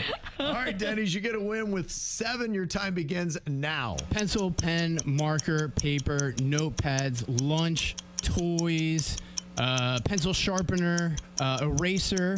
All You got it's- 9. It's a sweet, baby. Wow, Denny's. Can't think of any other kid approved. A vroom vroom. All right. It is all over, baby. 3 up, 3 down. That was so quick. Yes, it was. Normally we have to take a break and come back. No, I need to start injuring myself just to slow down the pace. All right, it's 3 up, 3 down, as people were calling it Team Full Idol. Came to a crashing stop here today. We lost pretty quick to Virginia and Denny's. I like that. So what we're going to be doing here today is we are going to be trying out a baby food. Now, is that this? Did you open that or did somebody toot? Oh my gosh. It's very farty baby food. Whoa, that smells so bad. Open up, sweet Oh, I got a baby. whiff of that. I thought Denny's came here and crop dusted me. I'm like, oh, that is not cool. Oh, we haven't heard that in a minute, Kev. Open up, sweet baby. Yes. You need some of that. Wow, that smell is atrocious. Okay, so what we're doing here is we have to take a taste of the baby food and we have to guess the flavor. And how many baby foods are there? There's 3 different ones. Okay. And if you don't get it right, what happens? Gosh, they all look equally terrible. Whoa. Okay, so you take a bite, you guess the flavor. If you don't get it right, you got to keep taking a bite. And if you don't guess correctly, then you're going to eat the entire jar of baby food. You keep guessing till you keep get it guessing right. until you get it right. So it's just one food we're eating? There's 3 jars. You got to try each jar. Good God. It smells like bologna, We're going to be man. here for 18 more minutes. I can't see the label, so I'm going to ahead and just grab. Ooh, all right, they all look terrible. Pick It your doesn't poison. matter. Doesn't matter. Okay, so you can see here that the baby food jar, the label is covered. So I have it. I can't see what it is. All right, so why am I blindfolded? We don't know. You're just into S&M, apparently. That's it. All right, I don't have to be blindfolded for this. Which one do you want? Oh, they both look terrible. You know which one I have here, I assume, Denny's? Yes, I do. Okay. All right.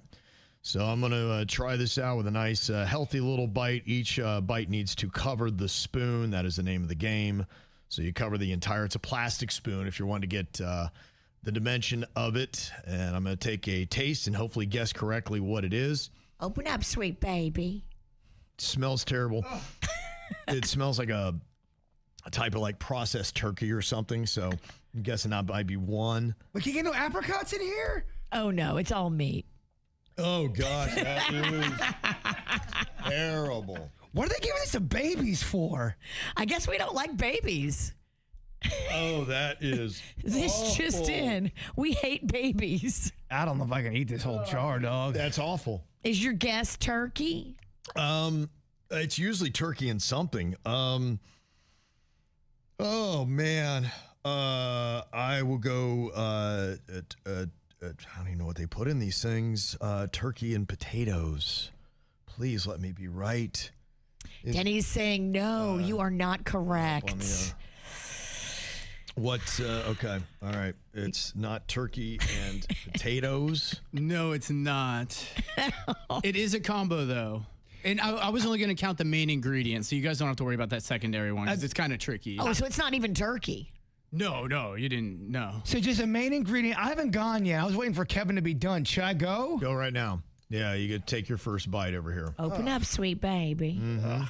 Okay. Oh, my. All right, what kind of baby food do you think you have? He's like a little baby. Now little babies, you put the food in the mouth and they spit it right back out. Quit crying, baby. That's what this baby's doing. I've got my guess. Yeah, what do you think? What is it? Cat food. Cat food. Does he happen What to do they have- do to the sweet babies of the world? What, seriously, I got an issue with this. I feel like out of the three, Bird got the worst one. It is not cat food. Of course. Of course. I was making a joke. I would like a real guess now. That Okay. it tastes like a bologna type, like a bologna ham. Oh, I think he got it. Is it ham? It's ham. Oh, look at you. Does that count? I Yes. said bologna ham. That Well, yeah, I mean, counts. Okay. All right. You said ham. That's it. You're done. Okay. That is a pureed ham, my friend. Wow. That's What is with it? Ham, and is it just ham, or is there something with it? That one's ham and gravy. and sadness. It's ham and ham, Kevin. God, We hate babies. I hate baby food. All right, I'm taking another bite here because turkey was not my flavor. Let me try this one. Another full bite here of baby food. Zone in, Kev. Oh, it's so bad. I gotta tell you, I don't want to speak for the babies of the land. I think they want fruit stuff. I don't think they want this crap. If I was a baby, I would be pissed. They need the protein and the meat. If I was a baby, as soon as you clean me, I would take a dump right on my parent. This is going to be like a chicken and peas, maybe something like that. What do we Chicken and peas. Is it chicken? Yeah. Oh, yeah, you got it. Is it Okay. chicken? Okay. All Nice right. job. What is the mix on that one? Is it just chicken, or is there? It was like chicken and gravy and potato, but you can't detect the potato. Yours was only gravy. I got the potato on the first one. Yeah, I actually, oddly enough, I could detect a bit of all potato. right. Yeah. Where did you buy this at? Hell? they sell this kind at the regular store? They do, man. People eat that, I guess. Kids like this crap. I don't think they like it. Yeah, I don't know but if they like it. And If they it's don't. your first taste of food, you don't know any better. Well, they don't. Yeah, they really don't know better. Have you ever seen the first time a baby tries ice cream and you know it's something that tastes good, and they just it blows their mind because they've never had anything that delicious in their life, and that's why that expression's so great. Because like, oh my gosh, like food is supposed to taste decent. It really is. So I mean, I've told it many a times. But the first time I ever had a Big Mac, my mind literally exploded. I could not believe what I was eating. Just the taste. Yeah, right. I couldn't believe it. Yeah, you kind of get those things. Oof. We've got video of Rocco. The first time he tried real food was Thanksgiving, and we gave him sweet potato casserole, and he was so happy. The happiest baby you've ever seen. Right. Yeah. Well, if you're eating that crap and then all of a sudden you give any kind of real food, yeah, I would lose my mind if I was a baby. I notice I always end this game nauseous. It's a ongoing thread that seems to happen week after week. Ooh, that is rough stuff. All right, punishment paid off. Nice there job. for losing. Yes, in great fashion. Ow! There's a lot of dumbass criminals to talk about, baby. It's the whacked out news. People breaking the law. Ha ha, fighting in the nude. Ha, drunk people pooping in the street. Ha ha, it's the whacked out news. So many people on meth. Ow! Not really what you would expect out of a drug dealer walking through the airport, and maybe this is why they went with this look. 22 Sri Lankan monks were arrested at the airport with a record 242 pounds of cannabis hidden in their luggage in secret compartments. So it's not like somebody planted it in there and they had no idea. Are these the same monks that you see like out and about, and they're always trying to put a bracelet on you and hit you up for cash?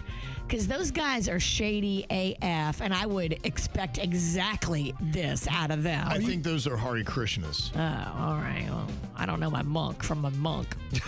Yeah, I actually don't I think know that monk in a trunk. Actually, though. I don't think you know what a monkey is.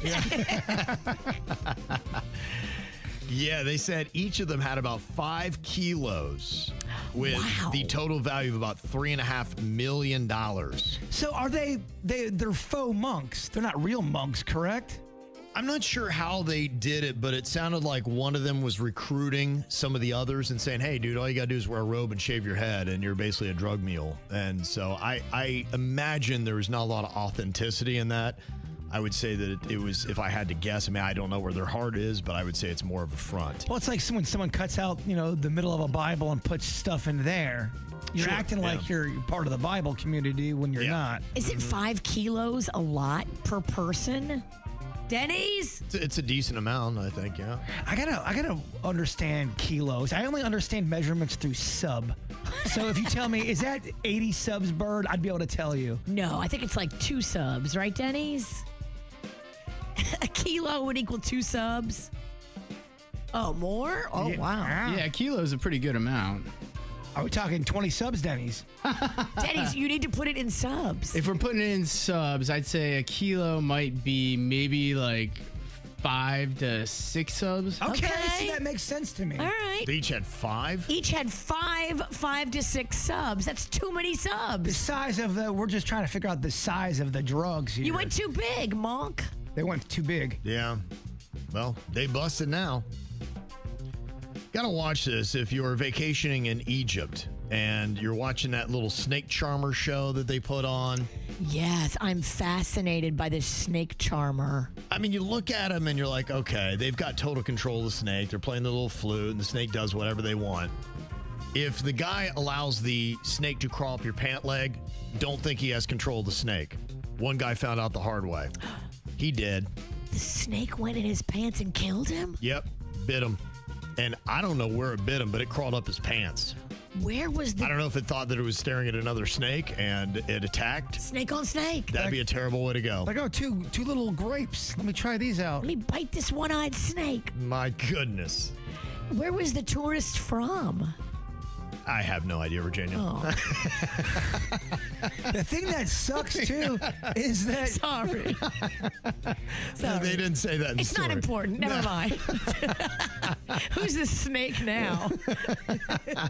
What sucks is people are going to think it's real, too. If you're doing any kind of lecture or demonstration and Yeah. you got a snake there, they're like, oh, look at that. He's doing the old snake prank. He Well, it goes to fell. show, yeah. I mean, a lot of times you think whether it be a lion tamer, a snake charmer, whatever, like they've got complete control of this animal. Look, Mother Nature, it does what it wants to do. I don't know if anybody really ever has complete control of these animals. Yeah, but imagine going to a lion show and the lion attacks the person, but you don't know about lions. You don't know about that world. You think it's part of the show. We had that story last week in Russia. There was the fence dropped and the lion jumped into the crowd and was just kind of hanging out. Now, luckily, that one was trained. It wasn't interested in the people, but it was just kind of hanging out in the bleachers like, hey, I'm here for the show, man. Hey, where's the popcorn? Right. I mean, I guarantee you, at least 5 people pooped their pants. Oh, I would be one of them. Oh my God. Yeah. They say fresh roadkill of a deer was found in the freezer of a Chinese restaurant in Louisiana. You ever had Chinese in Louisiana, Virginia? Many a time. Okay, roadkill deer, baby. Could be having venison. It's good in there. Can you tell a difference? Well, I mean, if you think you're getting chicken chow mein and it's venison roadkill, it's a little disappointing. Yeah, it might be. You would know. I don't think I would know. That's the scary part. Well, I don't know. I might know. Venison's a different, look, venison's not gamey. bad. Yeah, it's a little gamey and a little chewier. But you might just think you have a gamey batch of chicken. Yeah, I could honestly see. That's not a good, when you chew into chicken and it doesn't have the right texture of chicken, it's very alarming. It's kind of like what I just did with baby food. I mean, all Chinese food is not created equal. Some is way better than others, and sometimes you get some gamey chow mein and you're like, what is this? Is this chicken? Now, the owners are trying to claim it was never meant to be served to diners, but yeah, good luck. If it's in your restaurant fridge, I'm not buying And that. then my other question is, how many people are eating roadkill? It seems like more than I ever could have imagined. There are states where it's more popular than others. Louisiana might be one of those states. Yes. We've talked about this many times where people stand in a parking spot to reserve it for somebody who hasn't gotten there yet in a car. And we've said, look, sorry, you can't do that. You can get the spot when you have a car, not when you're a body standing there for someone else. And there was a woman who tried to hold a parking spot by standing in it. So this guy's like, no, I don't think so. So he pulled his car into the spot and he stopped right before hitting her. And she's standing there. She's like, ha, it's not all the way in. You're hanging out. Your car's going to get hit, blah, blah, blah. And so she's kind of celebrating. So she kind of walked off because she's like, I won this round. And then the car used its self-driving feature and finished parking right in the spot. Because he had got out. He got out and she he walked thought away. she won the battle. Yeah. And then the car parked itself. That's those new fancy cars park themselves. That's what you got to do. Yeah, what you got to do. There's a Georgia man who stole his missing brother's identity and then posed as his sibling to sell his home. Oh, man, he may have something to do with his brother's disappearance. The man's family said they hadn't heard from him in about 4 months, which wasn't unusual, but were shocked when they found out his home was sold. Oh, boy. The missing brother's neighbors said they found it odd the home's lawn wasn't being mowed and a for sale sign was taken down shortly after being put up. However, neighbors believe the man was his brother due to the two looking very similar. I'm with V on this one. This sounds like some kind of weird money thing. We have seen too many Datelines. And the thing about that kind of murder, when it's attached to greed, Yeah. it seems that that person that does the murdering, the greed gets in the way and their plan goes out the window and they always screw it up. Well, they're in a financial pinch. Yes. They need to pay some bills. They get into a fight with their brother. They didn't mean to kill him, but they killed him. And now they're like, wait, I can sell my brother's house and get out of my financial pinch, and I'll hide my brother's body so good that nobody ever finds it. Well, they'll kill somebody. They're coming from no money. Then all of a sudden, after that person's dead, you have a brand new car. You've got your girlfriend's got a new car. You've got all this new stuff right after a murder, and you're in that inner circle. How are you going to sell your brother's house? How are you going to do that? You can't unless you pretend to be him. And why would you pretend to be him if he was still alive? Kevin, we heard enough. We heard enough. Guilty. He killed him, Kevin. They had an asking price of $199,000 on the home, so they're a little surprised when the guy just took $185,000. It's like, yeah, that's good for me. Yeah, he just took whatever he could get quick. They then arrested the brother a few days after the house sold and has been charged with identity theft, fraud, and residential mortgage fraud. And the whereabouts of his missing brother still are not known at this time. They're going to find him. He's buried somewhere. In 2 weeks, you're going to have a story. Oh, and they added on murder. Yeah. There's a federal appeals court that upheld a 12-year prison sentence for Matthew David Kierans, who stole co-worker William Woods' identity for 30 years. Wow. It all began in 1988 when Kierans took Woods' wallet and an Albuquerque hot dog cart. Using his Social Security information to obtain a driver's license, he then built a whole new life under Woods' name, marrying, having children, and earning over $100,000 annually as a University of Iowa hospital IT administrator. What?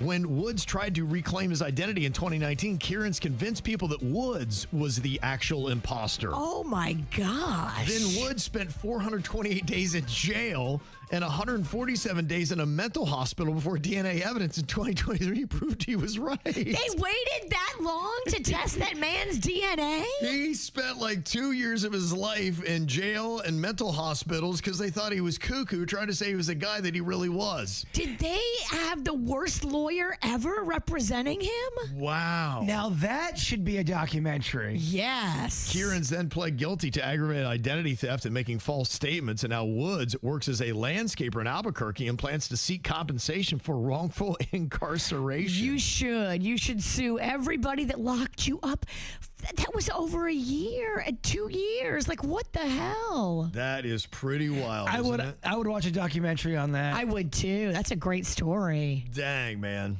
There you go. Well, that is a pretty tough story to beat, so we'll shut it down with that. That's your whacked out news, y'all. What are you thinking about? What are you thinking about? What's on your mind? Are you thinking about? What are you thinking about? I gotta tell you, I really do enjoy going on to Nextdoor because you never know what you're going to see on this site. It is crazy. And the Ring doorbell cameras are really opening us up to a whole new world of the odd things that happen outside of our homes when you would least expect it. And I saw a post that was up on Nextdoor yesterday, and they're like, wow, do you have any idea who the girl is that slapped this guy? It was on the side of some dude's house. He captured it really well. You can see them very clearly. And the audio you get is she doesn't want him to touch her anymore. I don't know what is going on, but you can hear a little bit of the dialogue. So he's touching her unwanted, and she gives it to him. She does. It looks like he's shirtless. She's just trying to leave whatever's going on. And he kind of grabs her and tries to bring her back. And she's like, whoosh. And then it's like, I'm getting an Uber. I'm getting out of here. Here's a little bit of the audio that you can hear from this doorbell camera. I have to say it so everybody in the area can hear me. Stop touching me. I'm not driving. You hear that slap? Yeah. That was the slap right here. I'm not driving home. It's crazy, too, because the video does look like it's one of them alleyways behind a house where... Yeah, kind of a thoroughfare almost you could walk through. You think you're having like this fight, and you don't realize everything's being recorded. And in now HD. it's on Nextdoor. Yeah, it's in HD. She was saying this, though, like she wanted the neighbors to hear. I mean, Yeah. she kind of kicked her head back, and she let everybody hear. I have to say it so everybody in the area can hear me. Stop touching me. He's saying you're going to get arrested. I don't know what was going on, but that's just it, man. I get so fascinated watching these things. I'm like, oh, the drama. I get out the popcorn. I'm like, here we go. I need to update. What happened? Where did she wind up going? She just go home? What has happened next door, too, by the way? It has turned into the biggest cesspool I've ever seen of information. And I think it's even more dangerous because you know these people. They're on your block. That's what I think makes it even more impactful is because when you see a story, you're like, oh my gosh, that's so close to me. Like yesterday, I saw there was a shooting at the Taco Bell just down the street here on 45th Street. I'm like, oh my gosh, I just had my son there a couple of weeks ago. I saw that video. That was crazy. Yeah, that's another one. Was that an employee that pulled out a gun? It looks like it. I haven't broken down everything that happened, but it looked like there was a little fight that went on. I don't know why so many fights are happening in fast food restaurants. It's ridiculous. People are just squirrely. They're wound tight these days. It's the one thing they think they could control in their life. And then when that goes wrong, they lose their mind. Yeah, maybe. I mean, here's a little bit of the audio from the news report on that shooting. This is a video of a shooting at a West Palm Beach Taco Bell. A Jensen Beach man recorded the video after he says a group of customers and employees were fighting over a fountain soda. You can see the employee pull something out of his waistband, then he heard shots, ran for his life, and waited for police to show up. I ran out. I was in fight or flight. Anything could have happened, you know? I could have been killed. I could have been witness to a murder. I don't know. I mean, what the heck, right? Did you grab your burrito, sir? Oh, yes, I definitely grabbed my burrito. I paid $3.29. You bet your ass I grabbed that burrito. If shots are being fired, I'm still grabbing my burrito, Kev. The insane thing about it, though, is I now have a good understanding of just how much great entertainment is happening within blocks of my house. It's crazy. That really is crazy, isn't it? That's the one by the station right here? Yeah. Just down the street. Yeah, I guess it would be. Yeah. It's just, crazy. Just down the street. Very close to us. Right next to the Walmart that also had a shooting. And my sister was there for that one. 45th Street is wild. Yeah, there are just some streets. I mean, I think everybody knows this. In South Florida, you got that one street. Yeah, we are on a loose cannon street. It's a little squirrely out there. I had the kids in the car one time, and a man in a wheelchair rolled up to our car on 45th 45th Street and was beating on the door trying to get in. I was like, we're going to blow this light, kids. Hold on. I've had somebody try to open my door on 45th Street when I was at a light. Keep your doors locked, y'all. We had 2 shootings at Station 1, one really close to our parking lot. Right. We had one by the Walmart. Yeah. I think we had one close to here. Even. Yeah, I was here. That happened when I used to come here early in the morning. It was about maybe around 3 or 4 a.m., somewhere around there. And there was like bang, bang, bang like that. And I actually hit the ground because I knew it was gunshots. And I mean, we're on the 5th floor, but yeah, we say a lot of sideways stuff. you never know. I was like, I'm like, if anybody wanted to be covered for somebody, I'm like, it's probably me. So They're probably looking for me, honestly. Okay, let's be honest. They're looking for Virginia. I looked up, I had a cardboard cutout, and there was Virginia. I'm like, okay, clearly Don't gunning for her. stand next to my cardboard cutout. Yeah. But no, it was a dude got capped in our parking lot. He drug himself over to the racetrack and I think dropped over there. Horrifying. A lot going on in the street. There is, and that's just what we know. Yeah, but the whole point is just with these cameras now that pick up everything. It's really alerting you to just how much insanity is happening and what you think is a quiet neighborhood or just a regular life. No, there's a lot of squirrely stuff going on at all times in South Florida. And you're right. It did sound like she was trying to get the neighbors' attention. Yeah. But on the other end of that, you can think you are having a private conversation. And if you're like my friend and myself, whispers, it can pick up a lot of stuff. You just got to keep your head on a swivel these days. Just know when you leave your front door, you're being filmed. Yeah, so I just am curious if there's anybody else out there that has captured something just, wow, you got an unexpected show on your camera on the side of your house, front of your house, wherever it might be.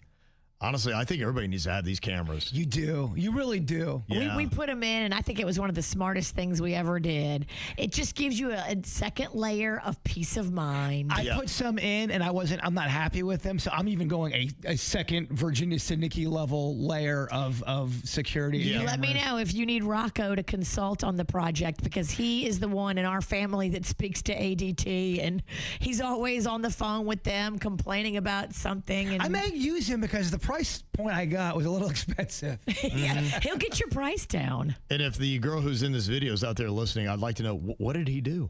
Like, what happened? He was trying to touch her. What was the argument? What caused it? Are you guys together? Like, I just have to know all the backstory now. So curious. All right, Jbird, what you got on your mind? Well, it's kind of on the same vein as what Kevin's saying. You know, people that listen to our show, I have some on the street that I live in, so they'll give me reports on our neighborhood, and what's going on, especially if I bring it up on the air. And I know a week ago or 2 weeks ago, I had said that somebody let their dog take a big old dump right next to my mailbox, and I didn't capture it on my video. We think it was dog, not human. Well, so I got a lot of names from a lot of people who they think it is, and we think we narrowed it down to who the dog pooper is. And we think it's a younger kid who always has headphones in and just lets the dog take a dump and keeps on walking. I've got a profile of the person, and then I have all this information. I go, what am I going to do with this? I'm not going to confront the You kid. can't confront a kid. That's the thing. You got to go talk to his parents. But it is funny how everyone they're all on guard. They're all taking notes, and they come to me and they go, Bird, we think we got this guy. Crime brings a community together. It really does bring a community together. There's a bunch of other stuff going on. There's somebody in the neighborhood that likes to take trash and throw it in other people's trash can. Oh, hell no. And there's some, I don't care if you do it to my trash can. I really do not care.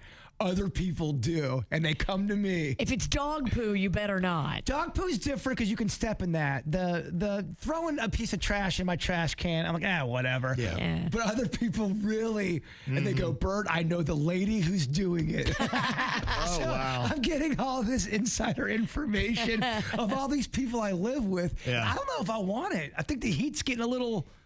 I'm no rat. It looks like you're the unofficial, organizer of all this crime fighting. And I didn't ask for this. It's not my fault, I swear. But I've kind of taken on this role of, hey, Bird, I got a complaint. Let's talk about it. A lot of neighborhood drama.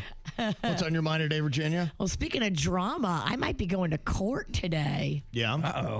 So, our spina bifida baby, who is now a young little girl, I guess their landlord was really mean to them. And I have some information about just how mean he was, because back in the day, I tried to get him to team up with us and do some nice things for the family. And he was not receptive to any of it. And I might have to go to court and talk about the conversations that I had with their landlord. Oh, yeah. I'm involved in a dispute. Okay. I didn't know court was kind of like you might have to go. You don't know? I don't know, because it's supposed to be happening today, but there may be an extension on it. If it doesn't go down, I don't have to go today. But if it does, I got to go testify in court to support our spina bifida baby. Yeah, it was years ago, KVJ Nation, they chipped in the money so that we could get this in utero procedure done on this baby is going to be born with spina bifida, and they were able to correct a lot of those complications, so she has a more normal life now. She had a chance at life because they weren't sure that she was going to make it without that surgery. Right. And now she has mobility. I mean, yeah, she's not walking, but she can crawl around, scoot around, get around. She gets around fast. Yeah. And they say it's because of that surgery. She has mobility. And she's got a beautiful life. Yes. Yeah, that's what's important. Okay, look at you. Everybody just entwined in drama here. I know. So much drama. I know. We're marked people right now. Yeah, we are. Boy, people got pretty mad pretty quick last week when there was talk that E.R. Bradley's in downtown West Palm Beach on the waterfront might go bye-bye to make room for this new park. Now, we have a park there already, but they were talking about expanding it, running the traffic. And they were talking about using eminent domain to take over the property, which is a lovely wooden structure. It's got that old Florida feel, and it's one of the few places still where regular people can go and enjoy the water and have a cocktail and have a meal. It's charming. Yes. We want to keep charming. We want to keep history. We don't want to ruin it and bulldoze it for a park. I mean, I love a park, but come on. Yes. Well, now it seems like the mayor of West Palm Beach, Keith James, has backed off of that plan to try to use the eminent domain and saying, oh, that's not going to be an issue. It's nothing we were ever really considering. But something's not really quite flush here, because you've got one story coming from the owners of E.R. Bradley's and you've got another story coming from the mayor. And I think if you listen to this, somebody can't be telling the truth, if I'm hearing this correctly. Here is the latest. Plans to turn the waterfront in downtown West Palm Beach into a massive park that would have moved places like E.R. Bradley's have officially been put on pause. Mayor Keith James said that they offered E.R. Bradley's $35 million to relocate 150 yards south, but that E.R. Bradley said they wanted $100 million. I reached out to Nick Caniglio, the owner of E.R. Bradley's, who told me that that $35 million offer never happened and that they never counter-offered with $100 million, saying that the property of E.R. Bradley's is what's worth $100 million. Regardless, Mayor James said that none of the buildings are going to be moved because the latest concept design had the park working around the existing buildings. Now the city plans to host listening sessions for the community about the project, which Mayor James said he plans to be a part of. Well, that's great. I mean, that would have been awesome to start off with, because I think that's part of it. We feel like the entire town's being taken from us and we have no say in it. So that's a great way to start. But if I understand that correctly, somebody's lying about the $35 million. One person saying it happened, the other one saying it's not. Right? Do you hear that too? I do hear that. Okay. So we got a liar, pants on fire. I don't know who it is. Interesting. So the ultimate headline is that it looks like E.R. Bradley's going to be safe. And I saw the aerial map, and it looks like what they should have done in the first place. If they are going to reroute the road away from Flagler, they're going to take it around Bradley's, leave Bradley's there, and let it be a centerpiece inside of the park. Have you ever been to Tavern on the Green? Yes. In Central Park? Yes. It's a lovely little thing. It's a nice little restaurant right in there inside the park, and I think it's fantastic that they have it there. Let's just do something like that. Yeah. I mean, you want to make New York City into South Florida, so, I mean, let's do what they would do in New York City. Let's make it our Tavern on the Green. Interesting. I like that Kevin is catching a liar. Oh, you mean Mayor Hare? He keeps on saying he doesn't want to go into politics, but Mayor Hare would run for that job and win. The mayor in there now needs to be nervous. I don't think I lie well enough yet. yeah, right? Exactly. He's too honest to be. Yeah. You got to work on I'm not be a terrible politician, tall Virginia. I believe in the tales. truth. So you can see I'm not going to work out. I've gotten on this serious kick now. It's my enjoyment on the weekends where I love to get a nice cheap bottle of wine and some cheap cheese, and it's good enough for me, baby. Nice. I just have a little bit of cheese, a little bit of wine. I'm like, what a pairing. I'm like, I don't know if it can be beaten. I really don't. You would hate the way I do my cheese and crackers. I like to microwave the cheese on the cracker and put ketchup, mustard, and a pickle. And it's kind of like a little cheeseburger. Oh, that sounds disgusting. I want to fight your snack. Yeah. I am so mad right now. Yeah. Is that classy? That one might not win. Just being real. That sounds like a desperation snack. It's so good. The more buttery the cracker, the better the experience. Guys? You're on your own. Yeah.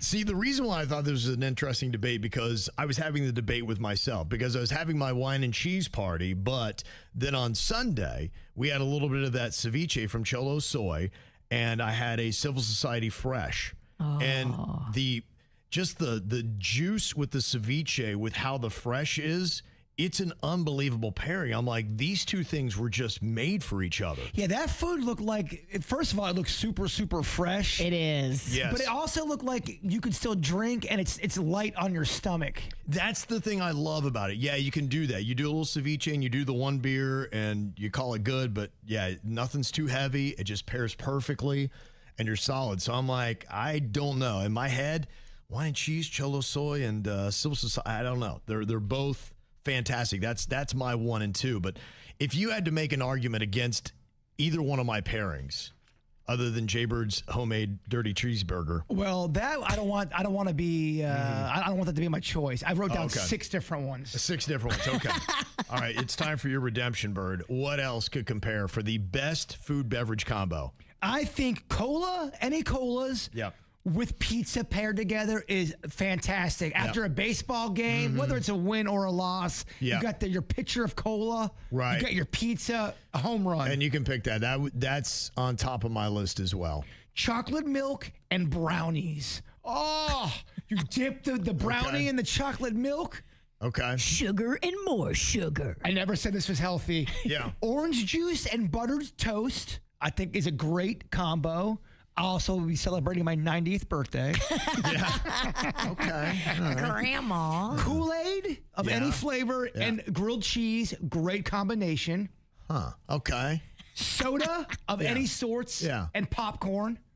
Soda and popcorn, they dance together. Okay. All and right. last but not least, lemonade and Nutter Butters. They are amazing together. Lemonade and Nutter Butters. Huh. Okay. Your list sounds like it was put together by a crackhead. He had me like I was all in on the pizza and cola. I'm like, yeah, that's on my list too. I got you on that. That lose you on the And then it fell apart. And then I was just like, oh, I got as bad as the first answer with the The cracker first and one all was that. just terrible. Yeah. What, these are all real combos I used, dog. Oh, no one thinks you're lying. Another one that I had up there that did not make my top 2, but close, is a Frosty with fries. Oh, yes. Now You can't steal Kevin's now. I'm writing it down just because I love it. It's for the love of the game. Yeah, that's a solid one. Now, we got some other nominations as well. Julie said, you can go with your cheese, but wine and dark chocolate for me. And Julie, I got to tell you, honestly, I've had the ultimate party, which had all 3. When I go crazy, when I go bonkers, if you see me with dark chocolate, cheese, and wine, Virginia, look out. Look, that's how crazy I get on weekends. He is going crazy. Oh, I go nutty. If you I go see, nutty. you You're see like, me, slow down, Kev. you got dark chocolate and you see me with it, slap it out of my hand and put milk chocolate in it instead. You would never. Dark chocolate. Dark chocolate. Although I will say it does dance a little bit on your tongue. Nice. What's that? Dark chocolate. Oh, absolutely. I love it. I believe in it. My girlfriend Honeyface likes the dark chocolate. Okay. She's got good taste. She's trying to make you healthy. She's dragging you, kicking and screaming. She has to do Yeah. tricks. Now, Kay Schultz had something that I got to tell you, this might be in my top 3 of pairings as well. Margaritas and chips and salsa. Okay. I do that all the time. I've got 2 different places that it's absolutely fantastic. I got my one spot, Locos in West Palm, and then I got my La Condesa in Boca, and that's what I do at both places, and it's my favorite time ever. It's usually the highlight of my week, Virginia. That's how boring my life is. Yeah, margaritas and salsa. I'm like, this is it. This is the ultimate reward right I'm here. living the life. People like pairing whiskey and bacon together. Yeah, that's a good pairing. It's amazing. I never really done one of those pairings before. And we went as when they first started opening up Kuro at Hard Rock Hotel and Casino, and I never really had a kind of like I think it was bourbon drink. And they had a pairing where they put the bourbon with something. I'm like, that was absolutely amazing. I think it was an old fashioned they made. I think it was the first one I'd ever had. I was like, this is a really solid drink. Yeah, the bourbon and bacon, there's a craze with all that. Now, Yes. Are they taking the bacon and dipping it in the bourbon and eating it? I mean, you could, but I think you're supposed to eat and sip separate. Yeah, it's that's not a kinda dipper. I don't know. I mean, it's all going down the same place anyway. Yeah, I don't like putting the liquid on the bacon. It makes it slimy and gnarly. It's like, You don't let's do want it wet separate. bacon? Yeah, no, it throws me off. Canadian bacon, different kind of bacon. His combo is chicken wings and beer. It's a great one. Solid. Mm-hmm. And somebody said, is this even a real question? Everybody knows there's no better food beverage combo than beer and burgers or beer and wings. Beer and burgers is a thing. Yeah, absolutely. Just beer and food for me, that's such a fart. I don't know. The best beer and food combo is beer and hot boiled crawfish. Oh, Okay. that goes good. Because it's almost not too far. That's what I'd found with the Fresh, which is an IPA. It goes amazing when that's shrimp. Yeah. Which it's not that far off. And Not far at all. That's what surprised me. So I will vouch for that, Virginia. I can see that working. Yeah, we got to get Jbird over to the dark side of beer and crawfish. I'll never go. Yeah. I'll take the beer, hold my crawfish. Hold my crawfish. Yeah, I don't see that happening. Okay, we're asking, what is the absolute best food beverage combo? And the one that is winning right now, soda and pizza. Okay, baby. 45% of the vote. Next up, you got beer and either chicken wings and burgers with 29% of the vote. Then you got the wine and the cheese or the dark chocolate at 15% and your frosty fries at 11. Where's brownie and chocolate milk? You didn't make the cut. Didn't make the top four, yeah. Pizza and cola did? What about that disastrous cracker he started with? That I knew I was going to lose the room. Garbage cracker. Believe me, even the scuzziest people I hang out with are going, dude, come on. Okay. Solid votes there, y'all. Thank you for jumping on. And you can as well on YouTube. You can watch the KVJ show, the live and the after the show. They are there streaming for you to jump into the chat, and you can also get them on demand, YouTube and Spotify. You can watch it, and our after the show, which is going to be coming up here in about 20 to 25 minutes. It's going to be live on YouTube, Facebook, Instagram, and Twitch. I mean, how many news greats have we lost over the last couple of years? I'm still reeling from the departure of Steve Weagle. I don't know when I'm going to get over that one. I'm still pissed about Jay Cashmere. I hear you. I'm still there, too. Although he's happy. He's happier. He's doing great. Yeah. Always handsome. I always knew where I was when Steve Weagle retired. Where? I was in my room. Yeah? Doing what? Rubbing your ankle? Rubbing something. All right. We all celebrate differently. Yeah. Sorry, I don't know where that came from. He has a weather predicting ankle. Okay, yeah. Just for the record. I'm not sure that's what he's rubbing, though.